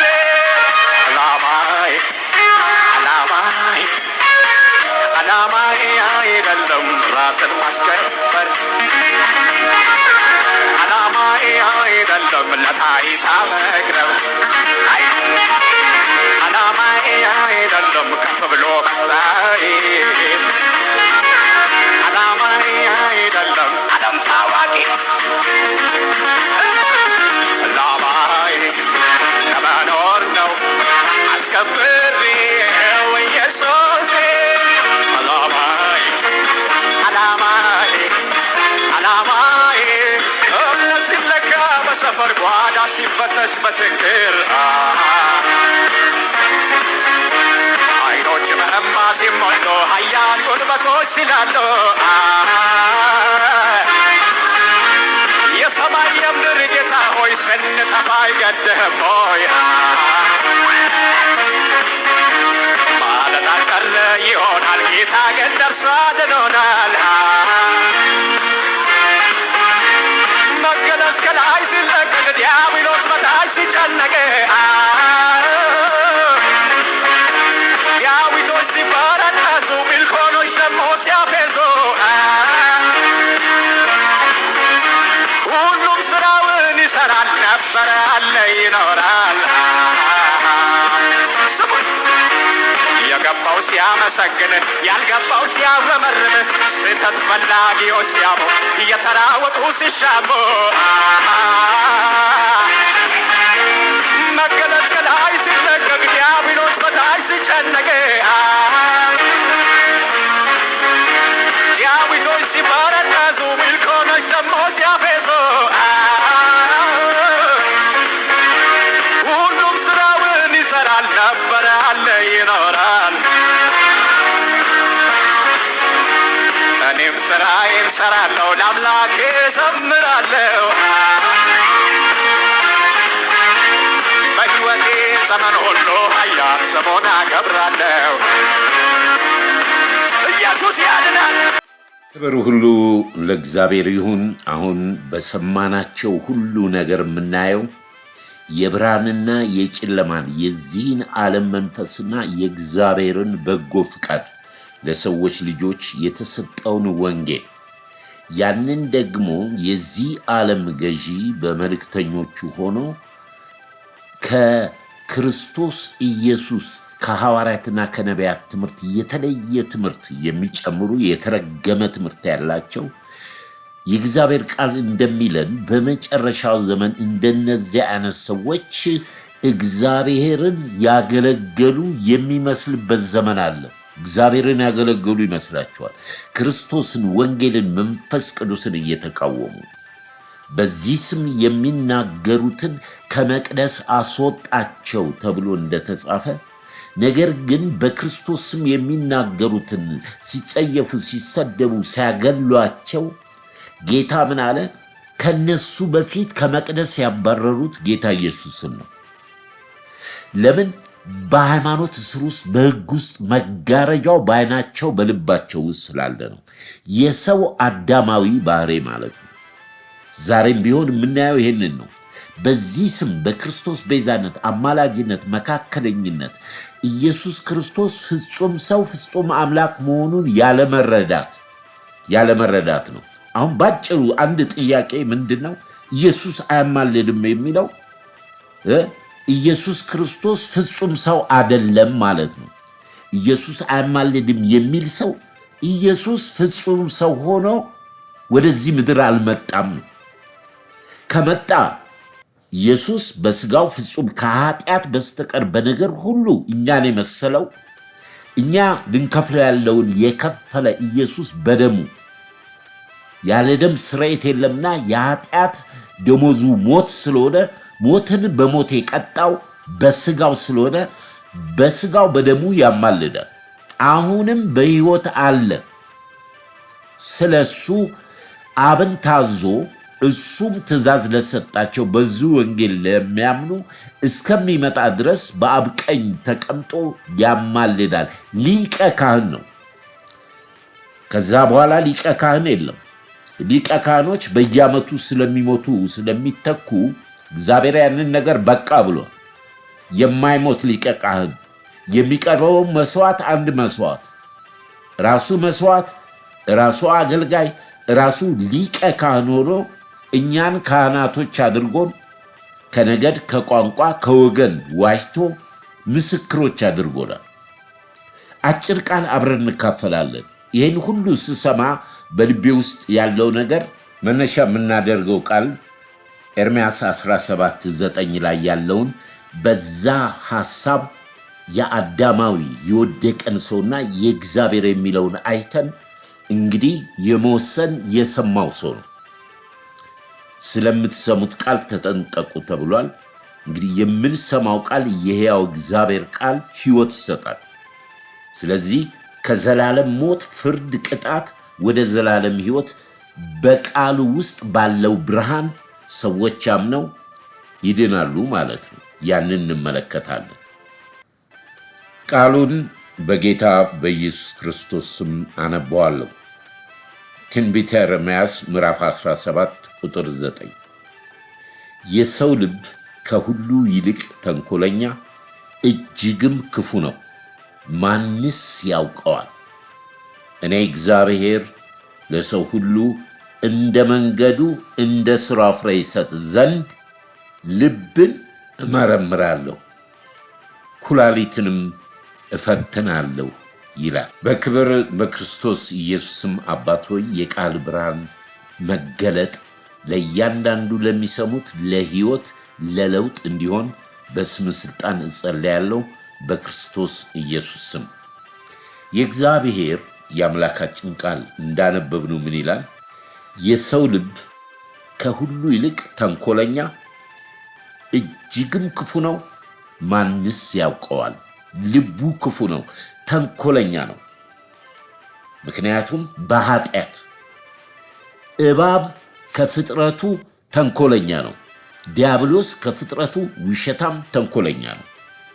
የዲያብሎስ ልጆች ምልክት ነው ይሄ። የሰው ልጅ ከሁሉ ይልቅ ተንኮለኛ እጅግም ክፉ ነው፣ ማንስ ያውቀዋል? እኔ እግዚአብሔር ለሰው ሁሉ እንደ መንገዱ እንደ ሥራው እንደ ፍሬው እሰጥ ዘንድ ልብን እመረምራለሁ ይላል፣ ኩላሊትን እፈትናለሁ ይላል። ይህ የሰው ልጅ በስጋ የያዝነው ልብ፣ የደማችን የሚረጨው ልብ በብዙ መንገድ 3 ነገሮችን ያመለክታል። አንደኛ ዕውቀት አለው፣ ሁለተኛ ስሜት አለው፣ ሶስተኛ ደግሞ ፍቃድ አለው። ዕውቀት አለው፣ ስሜት አለው፣ ፍቃድ አለው። ይሄ አዳማዊ ሰው ልብ በብዙ እንዳየነው ቅድም እንዳየነው ይሄ የሃይማኖትን ትርምስ እንዳልነው ያመነውን ነው የሚያምነው እንጂ እምነት አያውቅም። እምነት ምን እንደሆነ ያልነው በዚህ ልብ ውስጥ የመነጨ ነው። ይሄ ልብ ዕውቀቱ ሰማያዊ ዕውቀት አይደለም። ይሄ ሰማያዊ ዕውቀት ያልሆነው አዳማዊ ሰው ስሜት አለው። ያሸታል፣ ይዳስሳል፣ ብዙ ነገር ስሜት አለው። ስለዚህ ያሰበውን የፈለገውን ለማድረግ ደግሞ ፍቃድ አለው። በተኛበት ያቀደውን ያሰበውን ይላል የጌታ ቃል ሲነጋ ይፈጽመዋል። እጅግ ክፉ ነው የሰው ልብ፣ እኔ ደግሞ የሰው ልብ እመረምራለሁ ይላል ዳዊት። ንጉሥ ዳዊት አቤቱ አምላኬ ሆይ ንጹሕ ልብ ፍጠርልኝ ይላል። አቤቱ አምላኬ ሆይ ንጹሕ ልብ ፍጠርልኝ ይላል። ወደ ጽዮን ወደ እግዚአብሔር ተራራ የሚወጣ ማን ነው? ንጹሕ ልብ ያለው እውነተኛ የማይዋሽ ልበ ንጹሐን እግዚአብሔርን ያዩታል። ልባቸውን ንጹሕ የሆነ እግዚአብሔርን ያዩታል ይላል። ይሄ ልብ እጅግ ተንኮለኛ የሆነ ልብ፣ ብርሃን የሌለው ጨለማ፣ የዚህ ዓለም ገዢ የገዛው ዙፋን ነው። ታውቃላችሁ፣ በአዲስ ኪዳን ብዙ ቦታ ላይ ስለ ልብ ይናገራል። ልጄ ሆይ ልብን ስጠኝ። እግዚአብሔር የሚፈልገው ይሄን ልብ ሲያወጣ ይሄንኑ አይነት መንፈሳዊ ነገር፣ መንፈሳዊ ዕውቀት፣ መንፈሳዊ ስሜት፣ መንፈሳዊ ስልጣን፣ ዕውቀት የምናረግበት ጌታ ይሰጠናል ማለት ነው። ይሄ ልብ በጣም አስቸጋሪ ልብ ነው። በጣም አስቸጋሪ ልብ ነው።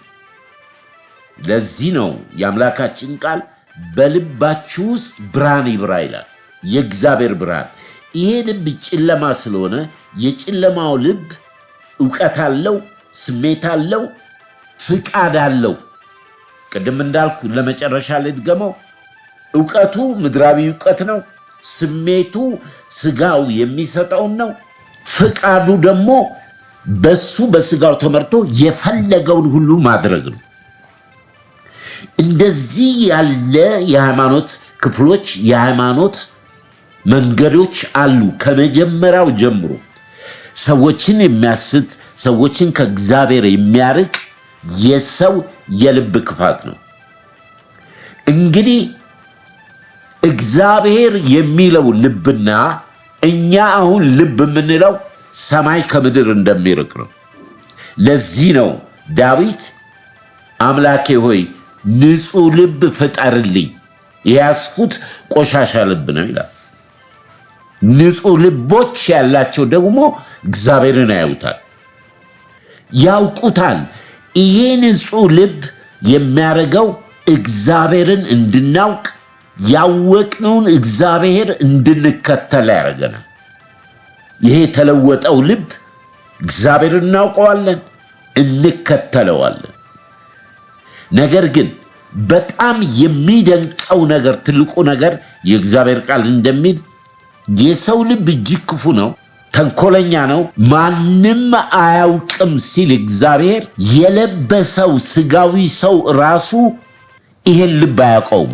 አንተ የምትሰማኝ፣ አንቺ የምትሰሚኝ፣ እኔ የእግዚአብሔር ብርሃን ካልገባ ይሄን ክፉ ተንኮለኛ ልብ የተሸከመው ሰው ራሱ እንኳን አያውቅም። ዳዊት በእግዚአብሔር ፊት መርምረኝ አለ። መርምረኝ፣ በደል ቢገኝብኝ መርምረኝ፣ እኔ ንጹሕ ነኝ ብሎ ይናገር ነበር። ነቢዩ ወደ ንጉሥ ዳዊት ሄደ። ለንጉሥ ዳዊት እንዲህ አለው፣ አንድ ሰው 100 በግ ነበረው አለው። አንድ ሰው 100 በግ፣ አንድ ድሃ ደግሞ 1 በግ አለው። ያ 100 በግ ያለው የዚህን ያንዱን ድሃ በግ ወስዶ አርዶ በላበት አለው። በነግዛት አዎ። ዳዊት በጣም ተበሳጨ። ይሄ ሰው ተፈልጎ መገደል አለበት አለ ዳዊት። ልቡን እዩት፣ የዳዊትን ልብ እዩት፣ ስጋዊ ልቡ። ነቢዩ ምን አለው? ያ ሰው አንተ ነህ፣ የኦርዮንን ሚስት አስመጥተህ ተገናኝተህ ኦርዮንንም ያስገደልክ አንተ ነህ ሲለው ዳዊት ወደቀ። አቤቱ ጌታ ሆይ ንጹሕ ልብ ፍጠርልኝ፣ አንተም በድያለሁ ብሎ በእግዚአብሔር ፊት ወደቀ። እግዚአብሔር ንጹሕ ልብ እንዲሰጠው እግዚአብሔርን የሚያውቅበት መንገድ አለው። ዳዊት ግን ልቡን በእግዚአብሔር አበረታ። ወደ እግዚአብሔር ተራራ ማን ይሄዳል? ማን ይወጣል? በልቡ እውነትን የሚናገር ብሎ ዳዊት ልቡን በእግዚአብሔር አበረታ። ይህንን ልብ ነው እግዚአብሔር የሚፈልገው ወገኖች ሆይ። ይሄ ስጋ ልብ አሁን ሰሞኑን የምናየው በሙሉ በስጋ ልብ ላይ ያለ እውቀት፣ ስሜትና የሚናገሩት አፋቸው እንዳመጣ ልቅ የሆነ የሰው ፍቃደኝነት። ዳዊት ግን እንደዛ አይደለም። ስተቱን ወዲያው ነው የሚያርመው። ነቢዩ ገሰጸው፣ አቤቱ ንጹሕ ልብ ፍጠርልኛል። ዳዊት ግን ልቡን በእግዚአብሔር አበረታ ይላል። እግዚአብሔርን የሚከተልበት ዳዊት ብዙ ይበድላል፣ ነገር ግን ዘወትር ጌታዬ በመንገዴ ነው ይላል። ይወድቃል። ይሄ አስቸጋሪ ልብ ነው። ታውቃላችሁ፣ ፍጥረታችሁ የቁጣ ልጅ የጨለማ ልጆች ናችሁ፣ የሱ ፍቃድ በልባችሁ ፍቃድ የምትሄዱ ነበራችሁ ይላል ጳውሎስ። ልብ፣ ክፉ ልብ፣ ተንኮለኛ ልብ ሰውን ከእግዚአብሔር የሚያርቅ ስልጣን፣ ሐሳብ፣ ፍቃድ አድርጎ ያሻውን እንድናደርግ የሚያደርገን ያ ክፉ ልብ ነው። በኋላ ላይ የምንመጣበት ሐዋርያ ቅዱስ ጳውሎስ ለዚህ ለሞት ከተሰጠ ሥጋ ማን ይለየኛል? እኔ የምፈልገውን ነገር አላረግም አለ። ሥጋዬ ነው የሚያስደርገኝ። ለዚህ ለሞት ከተሰጠ ሥጋ ማን ነው የሚለየኝ አለ። ይሄ ተሸክመ ነው የምንኖረው። ልባችን እጅግ ተንኮለኛ፣ እጅግ ክፉ ነው። ከዚህ ጌታ ምን ያደርጋል?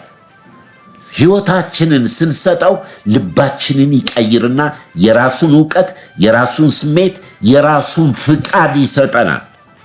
ሙሴን እናውቀዋለን። ሙሴ በእግዚአብሔር የተጠራ ነው። እግዚአብሔር ሰው ከሰው ጋር እንደሚነጋገር የሚያነጋግረው ነው። እግዚአብሔርን ግን ያውቃል። እግዚአብሔር ከፈርዖን ቤት ከንጉሥ ቤት የልጅ ልጅ ከመባል አወጣው። በምድረ በዳ 40 ዓመት በግ ሲጠብቅ፣ ከዛ ደግሞ ልኮት እስራኤሎችን ከግብፅ ምድር አወጣቸው። ነገር ግን በዘዳግም ላይ 34 ወደ መጨረሻው ላይ ስናነብ እግዚአብሔር በብዙዎቹ ስላልተደሰተ፣ ልባቸው ስላልተለወጠ እግዚአብሔርን ለማስቀናት ጣዖትን ማምለክ ጀመሩ። ጣዖትን ያመልኩ ጀመር። የአባቶቻቸውን የአብርሃምን የይስሐቅን የያዕቆብን አምላክ ማምለክ ተዉ። እግዚአብሔር ለምኞታቸው አሳልፎ ሰጥቷቸው የተገባላቸውን የተስፋ ማርና ወተት የምታፈሰው ምድር አልወረሱም። 6 ሚሊዮን ሕዝብ በበረሃ ቀረ። እግዚአብሔር ሙሴን ያውቀዋል። ሙሴም እግዚአብሔርን በደንብ ያውቀዋል። ከዛስ የእስራኤልን ጉባኤ ሰብስቦ በእናንተ በልባችሁ ጥንካሬ እግዚአብሔርን ባለመታዘዛችሁ እግዚአብሔር ወደ ተስፋይቱ ምድር አትገባም፣ በዛ በሞዓብ ተራራ ውጣና ትሞታለህ አለኝ። በእናንተ የተነሳ አለ ሙሴ። ከዛ ሙሴ ተነስቶ ወደ ተራራው ሄደ።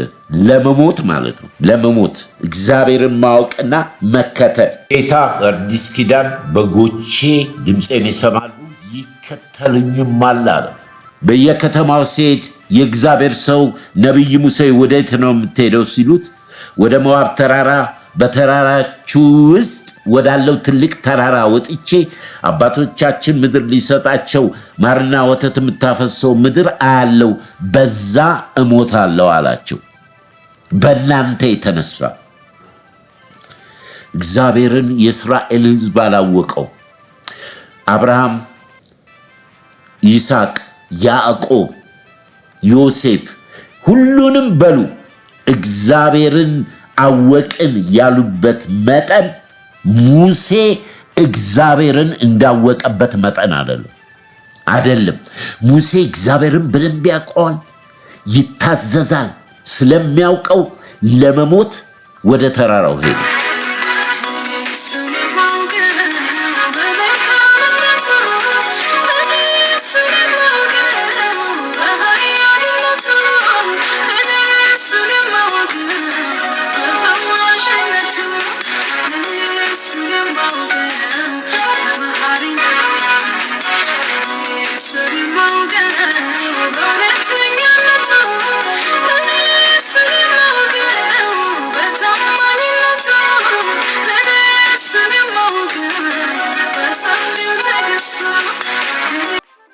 እዚህ ላይ የምናየው ነገር የሙሴ እግዚአብሔርን ማወቅና መከተል ነው። አስቡት፣ ሄደ በዛ ተራራ ላይ ሙት ሲባል እሺ ብሎ መሄዱ። እንዴ እኔ ከፈርዖን የንጉሥ ልጅ ከመባል እንደገና ደግሞ በምድረ በዳ 40 ዓመት ይሄ ሁሉ አላጉረመረመም። እግዚአብሔርን ስለሚያውቀው ለመሞት እንኳን ታዘዘ። ልክ ሐዋርያው ጳውሎስ በአዲስ ኪዳን በመልእክቱ ላይ እንደሚነግር ለጢሞቴዎስ እንዳለው እስከ ሞት ድረስ የታመንኩን ለወንጌል። ሙሴ አላጉረመረምም። ብዙ ክርስቲያኖች እናጉረመርማለን። የጸሎት ርዕሳችን ጌታ ኢየሱስ ክርስቶስ ወደ መቅደስ ገብቶ በጅራፍ ቤቱ የጸሎት ቤት የአባቴ ቤት የጸሎት ቤት ይሆናል እንዳለ ሁሉ ዛሬ ለአዳር ጸሎት ለጸሎት ፕሮግራም ይዘን ምንመጣው ተሸክመን ምንመጣው በሙሉ ወቀሳ፣ ክስ፣ ይሄ ለምን ሆነ ይሄ ሙሴን የሚያህል እንዲህ አገልግሎ ያላጉረመረመ እኛ ምናጉረመርምበት ብዙ ነገር አለ። ጸሎት አይደለም ያ የኛ ስራ አስፈጻሚ ያልተለወጠ ልብ፣ ያልተሰጠ ልብ፣ ድንጋዩ ልብ፣ ተንኮለኛው ልብ ወደ እግዚአብሔር ዙፋን መቅደስ ገብቶ የሚጠይቀውን እንኳን አያውቅም። የእግዚአብሔር ክብር፣ ኃይል፣ ጥበብ፣ እሱን ለማገልገል ጥማት እግዚአብሔር ያዘጋጀው እነኚህ እስራኤሎች ሕፃናቶቹን ይዘግባለው ኢያሱን የወጡት ከግብፅ በሙሉ ሞተው ግራና ቀኛቸውን የማያውቁትን ሕፃናቶችን ይዘግባ ብሎት የነዌ ልጅ ኢያሱን ሙሴ እጁን ጭኖ ባርኮ ልኮት ለመሞት ወደ ተራራ ሄደ። ሙሴ ወደ አላጉረመረመም። ለምን? እግዚአብሔርን ያውቀዋል። ስለዚህ ምን ብሎ እግዚአብሔር መሰከረ? እሱን እናንብብ። ሙሴም እጆቹን ስለጫነበት የነዌ ልጅ ኢያሱ የጥበብ መንፈስ ተሞላ። የእስራኤል ልጆች ታዘዙለት። እግዚአብሔር ሙሴን እንዳዘዘው አደረገ። ልብ በሉ፣ እግዚአብሔር ፊት ለፊት እንዳወቀው እንደ ሙሴ ያለ ነቢይ ከዚህ ወዲህ በእስራኤል ዘንድ አልተነሳም። ምን? እግዚአብሔርን ፊት ለፊት እንዳወቀው እንደ ሙሴ ያለ ነቢይ ከዚያ ወዲህ በእስራኤል ዘንድ አልተነሳም። አያችሁ፣ ለሞት እንኳን የታዘዘው ሙሴ እግዚአብሔርን ያውቀዋል። በግብፅ ምድር በፈርዖን በባርነት ሁሉ ላይ በምድሪቱ ሁሉ ላይ ምልክትን ድንቅን ያረገ በእስራኤል ሁሉ ፊት በጸናች እጅ ሁሉን በታላቅ ማስደንገጥ ሁሉን እንዳደረገ እንደ ሙሴ ያለ አልተነሳም። የእግዚአብሔር ቃል አያችሁ፣ እግዚአብሔርን ማወቅ ለሞት ድረስ መታዘዝ ነው። አላጉረመረመም። ሙሴ አላጉረመረመም። ይህንን ደግሞ ያደረገው ለሕዝቡ ቢነግራቸው አይሰማም። በሚትሄድበት ምድር እግዚአብሔር አምላካችሁን በፍጹም ልብህ፣ በፍጹም ሐሳብህ፣ በፍጹም ኃይልህ ውደድ፣ ተከተል ብሎ አስተምሯቸው በእነሱ የተነሳ የተስፋይቱ ምድር ሳይቀር ቢቀርም እንደ ሙሴ ያለ እግዚአብሔርን የሚያውቅ የለም። በአዲስ ኪዳን በመገለጥ ተራራ ሙሴና ኤልያስ ሲገለጡ ከኢየሱስ ክርስቶስ ጋር ደቀ መዛሙርቱ ተኝተው እነ ጴጥሮስ አይተው ለእኛ በዚህ መሆን መልካም ነው፣ አንድ ድንኳን ለሙሴ፣ አንድ ድንኳን ለኤልያስ፣ አንድ ድንኳን ላንተ። ያያችሁ ምድራዊ ልብ ዳመና መጥቶ ጋረዳቸው። የምወደው ልጄ እርሱ ነው፣ እርሱን ስሙት አላቸው። አያችሁ፣ እነኚህ ልባቸው 3 ዓመት ተኩል የተከተሉት ልባቸው ምድራዊ ነው። ወገኔ፣ ሕዝቤ ስማኝ፣ እግዚአብሔርን አውቀ ክርስቶስን አውቀ ተከተለው። ይሄ ልብ እጅግ ክፉ ተንኮለኛ ነው። የሚያምፀው ደግሞ በመሲሁ በክርስቶስ በእግዚአብሔር ሐሳብ ላይ ነው። ያ የበላችው ዕውቀት የምትሰጠዋ ሔዋን የበላችው ለአዳም የሰጠችው ስሜቷን የቀሰቀሰው ከዛ ደግሞ በገዛ ፍቃዷ። ሰው ሁሉ ፍቃዱ በእጁ ነው። ለማመንም ለመካድም ለመሸንቀጥም መናፍቅም ለመሆን የክርስቶስም ሆነ ለመለየት። ጳውሎስ ምን አለ? እኛ የክርስቶስ ልብ አለን አለ። ይሄንን ስትሰሙ የክርስቶስ ልብ ካላችሁ በእግዚአብሔር ቃል ዕውቀት ስሜታችሁን ተቆጣጥራችሁ ይሄን ዓለም አሸንፋችሁ ፍቃዳችሁ ወንጌል ለመስበክ የእግዚአብሔር መንግሥት እንድትመጣ ለመጣር እንጂ በዛ መንፈስ ለመሳደብ፣ ለቁጣ፣ ለአድመኝነት፣ ለክፋት፣ ለጥላቻ የተጠራን አይደለም። ሐዋርያው ቅዱስ ጳውሎስ እርሱን ለማወቅ ይላል፣ ክርስቶስን ለማወቅ ነፍሴ በእኔ ዘንድ አትከብርም ማለት። እስከ 3ኛ ሰማይ የሄደው ጳውሎስ ክርስቶስን ለማወቅ የኋላዬን እየተውኩ ወደፊት ዘረጋ፣ አላወቅኩትም ገና ይላል።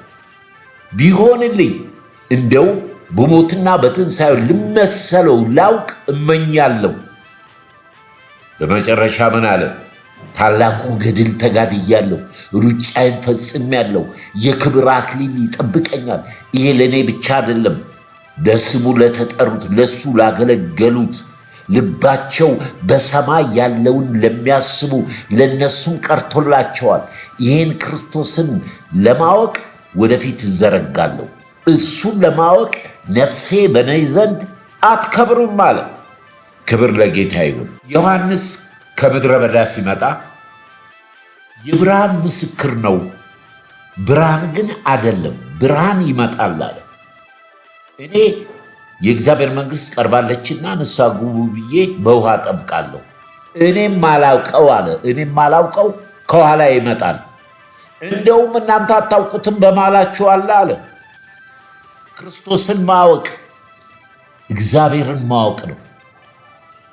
መንፈስ ቅዱስ ገለጠልኝ እንጂ እኔም አላውቀውም ነበረ። እኔ ድምፅ ነኝ አለ። መንግሥተ ሰማይ ቀርባለች፣ ንስሐ ግቡ። ክርስቶስን ያወቀ ወንጌልን ያወቀ መለኮትን የተካፈለ ሰው ለዚህ ለመጨረሻው ዘመን የክርስቶስ ዳግም ምጽአት ቀርቧልና በወንጌል እመኑ ንስሐ ግቡ ብለን ድምፅ ነሽ። ክርስትና ወገኖቼ ሆይ እምነት ማለት ቀጭን መንገድ ነው። ቀጭን መንገድ በመስቀሉ ሃይማኖት ማለት አይደለም። ሃይማኖት ማለት እምነት ነው። እምነትም ከመስማት ነው፣ መስማትም የእግዚአብሔር ቃል ነው። ቃሉም ሥጋ ሆነ፣ ጸጋና እውነትን ተሞልቶ በእኛ አደረ። ክርስቶስ ኢየሱስ ከዓለም ሳይፈጠር በፊት የነበረ ሁሉ በእርሱ ከእርሱ ለእርሱ የሆነ እንጂ ከእርሱ በፊት የተፈጠረ ዓለምን ፀሐይን ጨረቃን የፈጠረች ማርያም ነች ማለት የአጋንንት ትምህርት ነው። ቅድስት ድንግል ማርያም እዚህ ውስጥ የለችም። ወገኔ ስማኝ፣ ነፍስን ከሲኦል አውጣ፣ ነፍስሽን ከሲኦል አውጪ።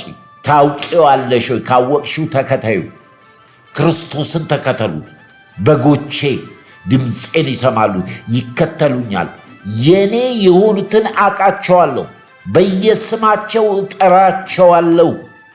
በሕይወት መዝገብ ላይ ስሙ የተጻፈ ይታወቃል። የሃይማኖት ስም አይታወቅም። ጴንጤም ብትሆን አይታወቅም። ወገኖች ሆይ ብዙ ጴንጤዎች የተሸከሙት ክርስቶስ ኢየሱስ የምድር የሥጋቸውን እንዲያሟላላቸው ነው። አሉ ብዙዎች የተሰጡ ለወንጌል የማያፍሩ ራሳቸውን የካዱ ይህን ዓለም የኮነኑ በሐዋርያት በነቢያት ትምህርት ላይ የተመሰረቱ ተረት የሌላቸው ይህንን ክርስቶስ አውቀን እንከተለው ነው። ዛሬ እናውቀዋለን። ታውቀዋለሽ ወይ? ክርስቶስ የጴንጤ ነው ያለው ማን ነው? እርሱ ስለ ሁሉ ሞተ፣ ቤዛ ሆነ፣ ምትክ ሆነ፣ እግዚአብሔርን ደስ አሰኘ። ያለ የነበረ የሚኖር አልፋ ኦሜጋ ነው። ሞቼ ነበር ሕያው ነኝ አለው። አለ፣ ያማልዳል፣ ሊቀ ካህን ነው፣ ዳግም በክብር ይመጣል። ለዚህ ወንጌል ነው የተጠራ ነው። አምነን እንከተለው።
ሐዋርያው ቅዱስ ጳውሎስ የማምነውን አውቃለሁ አለ።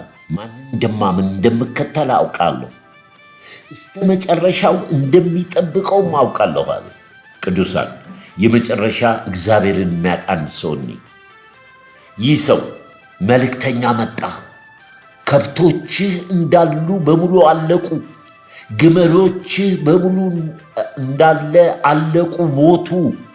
አንዱ መልእክተኛ ይሄን ልነግር መጣው እያሉ ለኢዮብ ከብቶችህ ግመሎችህ አልቀዋል፣ ልጆችህም በአንድ ቤት ውስጥ ሆነው አውሎ ነፋስ መጥቶ ጨረሳቸው። ልጆችህም ሞተዋል። ምንም ያለ ነገር በሙሉ ሞተዋል። መጨረሻ ይሄ ክፉ ልብ ይሄ ዲያብሎስ የመጨረሻ መልእክተኛ ሚስቱን ላከበት። የኢዮብ ሚስት ምንድን ነው የምትጠብቀው? ከብቶች፣ ግመሎች፣ ልጆች ሁሉ ሞተዋል። አንተም በቁስል በእባጭ ተመታሃል። ይህን እግዚአብሔርን አንዴ ስደብና ሙት አለችው። ኢዮብም ከሴቶች ሁሉ ሰነፍ ነሽ፣ እግዚአብሔር መልካምን ነገር እንደሰጠን ክፉን ነገር መቀበል አንችልምን? እግዚአብሔር ሰጠ፣ እግዚአብሔር ነሳ፣ የእግዚአብሔር ስም ለዘላለም የተባረከ ይሁን አለ። የሚያምነውን እግዚአብሔርን ያውቀዋል። ኢዮብ 10 እጥፍ አድርጎ ሰጠው። የምንከተለውን ጌታ ኢየሱስን እናውቀዋለን ወይ? ክርስቲያን የተባልነው በሐዋርያት በነቢያት ላይ ሐዋርያቶች የሰሩት ታላቁ ገድል ስለ ስሙ የተነቀፉት በነገስታት ጳውሎስ እኮ አለ እግሬ ላይና እጄ ላይ ያለው ሰንሰለት በስተቀረ ንጉሥ አግሪጳ ሆይ አንተም ክርስቲያን እንድትሆን ነው። በሰንሰለቱ የሰበከ ጀግና ነው ጳውሎስ። ስለ ክርስቶስ ያውቀዋላ። እኛ ስም ኖሮን ብንሞት ወገኖቼ ወይ ቀላል ነገር አይደለም። ይሄ ዋጋ የተከፈለ ይሄ የሃይማኖት ትርምስ ብሽሽቅ የአንድ ዲኖሚኔሽን መለያ አይደለም። መታወቂያችን ክርስቶስ ኢየሱስ ነው። እግዚአብሔር ዕድሜ የጨመረልን የእሱም በጎነት በጨለማ ውስጥ ላሉት ብርሃን ሆነን ወደ ሕይወት እንዲመጡ ጌታ ኢየሱስ ራሱን የሚጠራው የሰው ልጅ ብሎ ነው። የሰው ልጅን ማን ይሉታል ብሎ ደቀ መዛሙርቱን ጠይቃቸው። ኤልያስ ነው፣ ነቢይ ነው፣ ከነቢያት አንዱ ነው፣ እናንተስ ሲላቸው ጴጥሮስ አንተ ክርስቶስ ያው እግዚአብሔር ልጅ ነህ አለው። ይሄ የሰማይ አባቴ ገለጠልህ አለው። ክርስቶስን ማወቅ ማን እንደሆነ ፈርተን ክርስቶስን ልንሸፍነው አልችልም መሸፈን። ሰው የፈለገውን ይበል፣ መዳኛ አንድ ብቻ፣ ጌታ አንድ ብቻ፣ አማላጅ አንድ ብቻ፣ አስታራቂ አንድ ብቻ፣ አልፋ ኦሜጋ እሱ ብቻ፣ መጀመሪያም መጨረሻም የሌለው መጀመሪያም መጨረሻ እርሱ ብቻ፣ ዓለም የተፈጠረው በሱ ብቻ፣ በመጨረሻ አብ አባቱ በሰጠው ስልጣን ዓለምን ሁሉ የሚጠቀልለው በክርስቶስ ብቻ። ከዛ በፊት ልጆቹን ይሰበስባል። ይሄንን ጌታ አውቀን መከተል ነው።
ይህንን ኃጢአተኛ ልብ እግዚአብሔር በክርስቶስ ኢየሱስ ከቀየረ በኋላ ልጄ ሆይ ልብህን ስጠኝ ብሎ ልብህን ሰጥተው ነፍስህን ሰጥተው በዛ ውስጥ ያለው ህይወት ከተቀየረ በኋላ እኔ በእናንተ እናንተ በእኔ ትኖራላችሁ እንዳለ መንፈስ ቅዱስ ያላቸው ክርስቲያኖች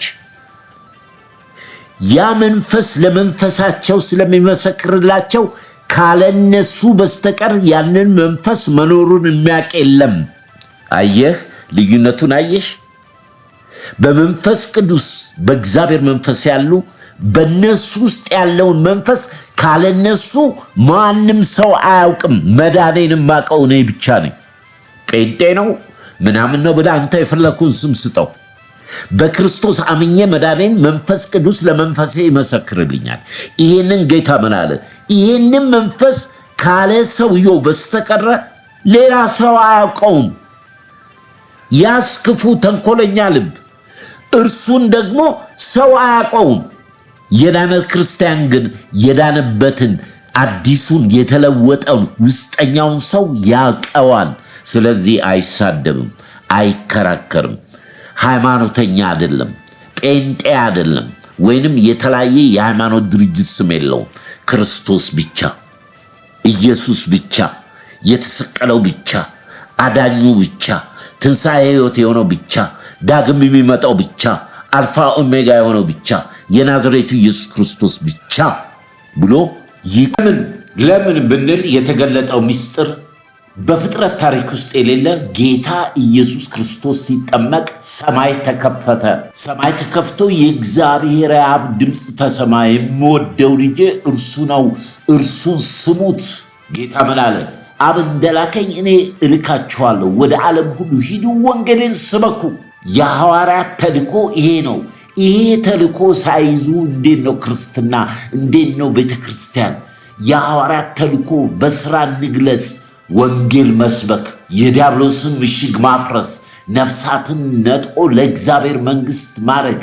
ሐዋርያት ነቢያት የተመሰረቱት ያስተማሩን ይህንን ነው። ሌላው ልዩ ወንጌል ነው፣ የሚያጠፋ ወንጌል ነው። ከሙሴ ከኢዮብ ስለተማረ በእምነታችን ጸንተን እንቆማለን። ይሄን ልብ ትፈልጋለህ? ይሄን ልብ ትፈልጊያለሽ? ጌታ ዛሬ እጁ ክፍት ነው። ወደ ጌታ ነው። አጭር ጸሎት እናደርጋለን። ስጋ ልቤን ቀይረ መንፈሳዊ ልብ ስጠኝ። ልጄ ሆይ ልብህን ስጠኝ ብለሃል። ጌታ ሆይ እኔ ዛሬ ልቤን እሰጥሃለሁ፣ ለውጥልኝ በሉት። እግዚአብሔር አዲስ ልብ ይተካልሃል። ከዛ በኋላ ቃሉን ስታነብ ራስን ትገዛለህ፣ ዘመኑን ትዋጃለህ። ከተለያየ ከጨለማ ስራ ከመናፍቅ ትምህርት ትርቃለህ። ክርስቶስ ኢየሱስን ብቻ ትሰብካለህ። የመጨረሻው ዘመን ወንጌል ይሄ ነው። ስለዚህ ዛሬ ነፍሳችሁን ልባችሁን ለጌታ ኢየሱስ ስጡ። አጭር ጸሎትን ጸልያለን። ቅዱስ አባት ሆይ በዚህ ቀን በክብር በክርስቶስ ኢየሱስም ስለ ቃል እናመሰግናለን። እኔ አንተም ብቻ በደልኩ፣ በማወቅም ባለማወቅም በድፍረት የሰራሁትን ኃጢአት በክርስቶስ ኢየሱስ ደም ኃጢአቴን በደሌን ሁሉ ጠበልኝ። በክብር በክርስቶስ ኢየሱስ ደም በሕይወት መዝገብ ላይ ስሜን ጻፍልኝ። በቀሪው ዘመኔ እንድከተልህ ቃልህን እንዳንም ጸጋህን አብዛልኝ። ከቅዱሳን ጋር የምካፈልበትን ጸጋ ጌታ ሆይ አንተ ብርሃን ይሁን ያልክ በጨለማ ላይ ብርሃን የምታበራ የልቤ ብርሃን ዛሬ ይብራ። ልጅ አድርገህ ስለተቀበልከኝ በክብር በክርስቶስ ኢየሱስም አመሰግናለሁ። አሜን። ይሄ አዳማዊ ይሄ ኃጢአተኛው ስጋችን የሃይማኖት ትምክት የተለያየ ነገር ተጨምሮበት ስም ኖሮን ሞተን ብንገኝ እግዚአብሔር ያንን አልፈቀደም። ሕይወትን የሰጠን ይሄ ሕይወት አዲስ ሕይወት ነው። አዲስ ኪዳን ነው በክርስቶስ ኢየሱስ ደም። ስለዚህ ነፍሳችሁን የሰጣችሁ ድናችኋል። ለዓለም ሞኝነት ነው፣ ለምናምን የእግዚአብሔር ኃይል ነው ተብሎ ተጽፏል። መጽሐፍ ቅዱስ አንብቡ፣ ጸልዩ። ኢየሱስ ክርስቶስ ወደሚሰበክበት ቤተ ክርስቲያን ሂዱ። ሰውን አትመልከቱ፣ ሰውን አትመልከቱ። የተሰቀለውን ክርስቶስን ብቻ አትመልከቱ። ከቅዱሳን ጋር ቢመቻችሁ ከሰው ሁሉ ጋር በሰላም ኑሩ። ካልተመቻችሁ በራሳችሁን በመግዛት ኑሩ። ቅዱሳን የአባቴ ልጆች ትልቅ ነገር ነው ይሄ። ዛሬ ያገኘነው ከሁሉም እህቶች፣ ወንድሞች፣ አባቶች ያገኘነው ነፍሳት እንዲድኑ ነው። ከዚህ ዓለም ለሕዝባችን፣ ለምድራችን፣ ለወንድም ለእህቶቻችን ለምናቃቸው ሼር እናድርግ። በክርስቶስ ፍቅር ጠይቃቸዋለሁ። ሼር አድርጉ፣ ይስሙት። ይሄ የአሁን ወቅታዊ መልእክት ነው። ከአሁን በኋላ ስለ ኦርቶዶክስ አናነሳው፣ ተነጋግረናል። ምክንያቱም እግዚአብሔር አንዴ የተናገረ እኔ ሰማሁ አለ። በቃ ኃይሌ እግዚአብሔር ነው። አሁንም እግዚአብሔር ሲናገር ልቡን የዘጋ እግዚአብሔር ለምኞታቸው ይሰጣቸዋል። ስለዚህ ቆም ብለን አስበን እንዲድኑ እንዲሰሙት ለምንፈልገው ሼር እናድርግ። እኛም ደግሞ ዘመኑን ንግዛ፣ እንዋጅ።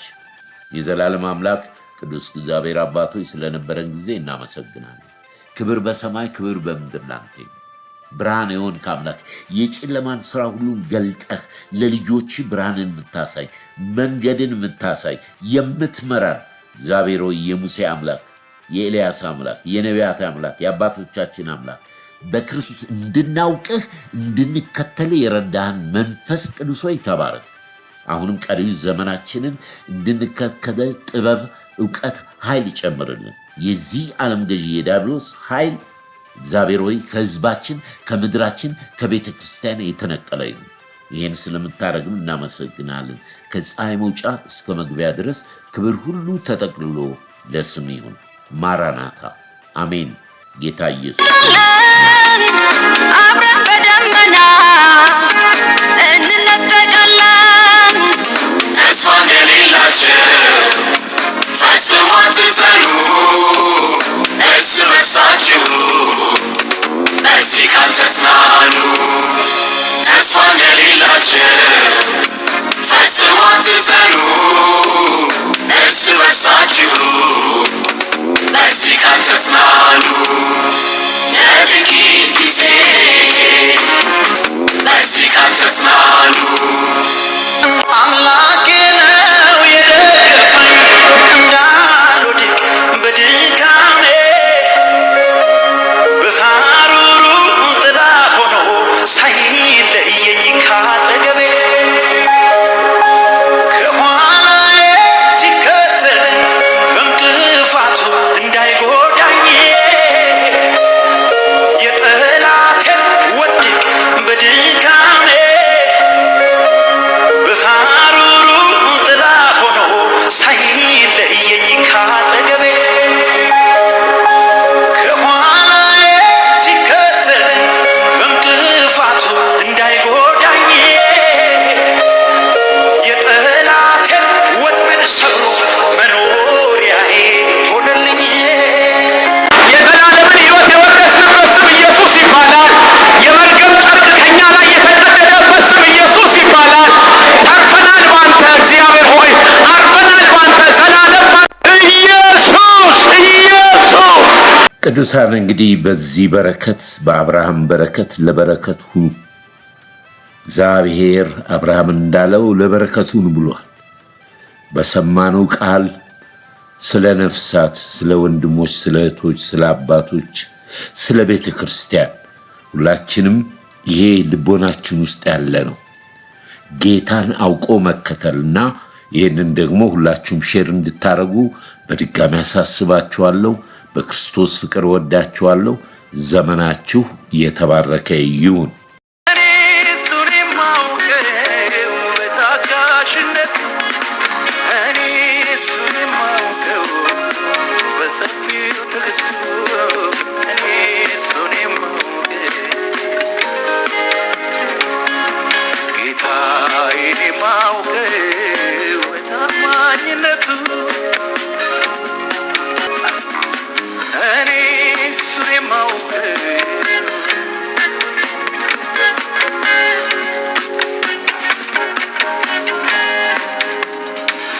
ያንን ጭጋግ ደመናውን ያን በረሃ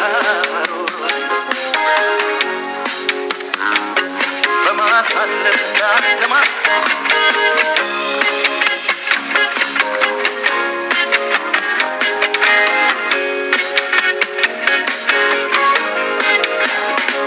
ስንት ጊዜ አነሳኸኝ፣ ስንት ጊዜ አቅሞትከኝ፣ ስንት ጊዜ ጨለማዬን ገፈፍከው በርህ። ሃሌሉያ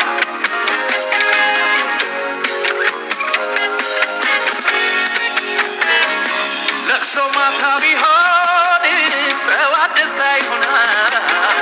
ሁሉን ቻዩ ጌታ ለቅሶ ማታ ቢሆን ጠዋት ደስታ ይሆናል።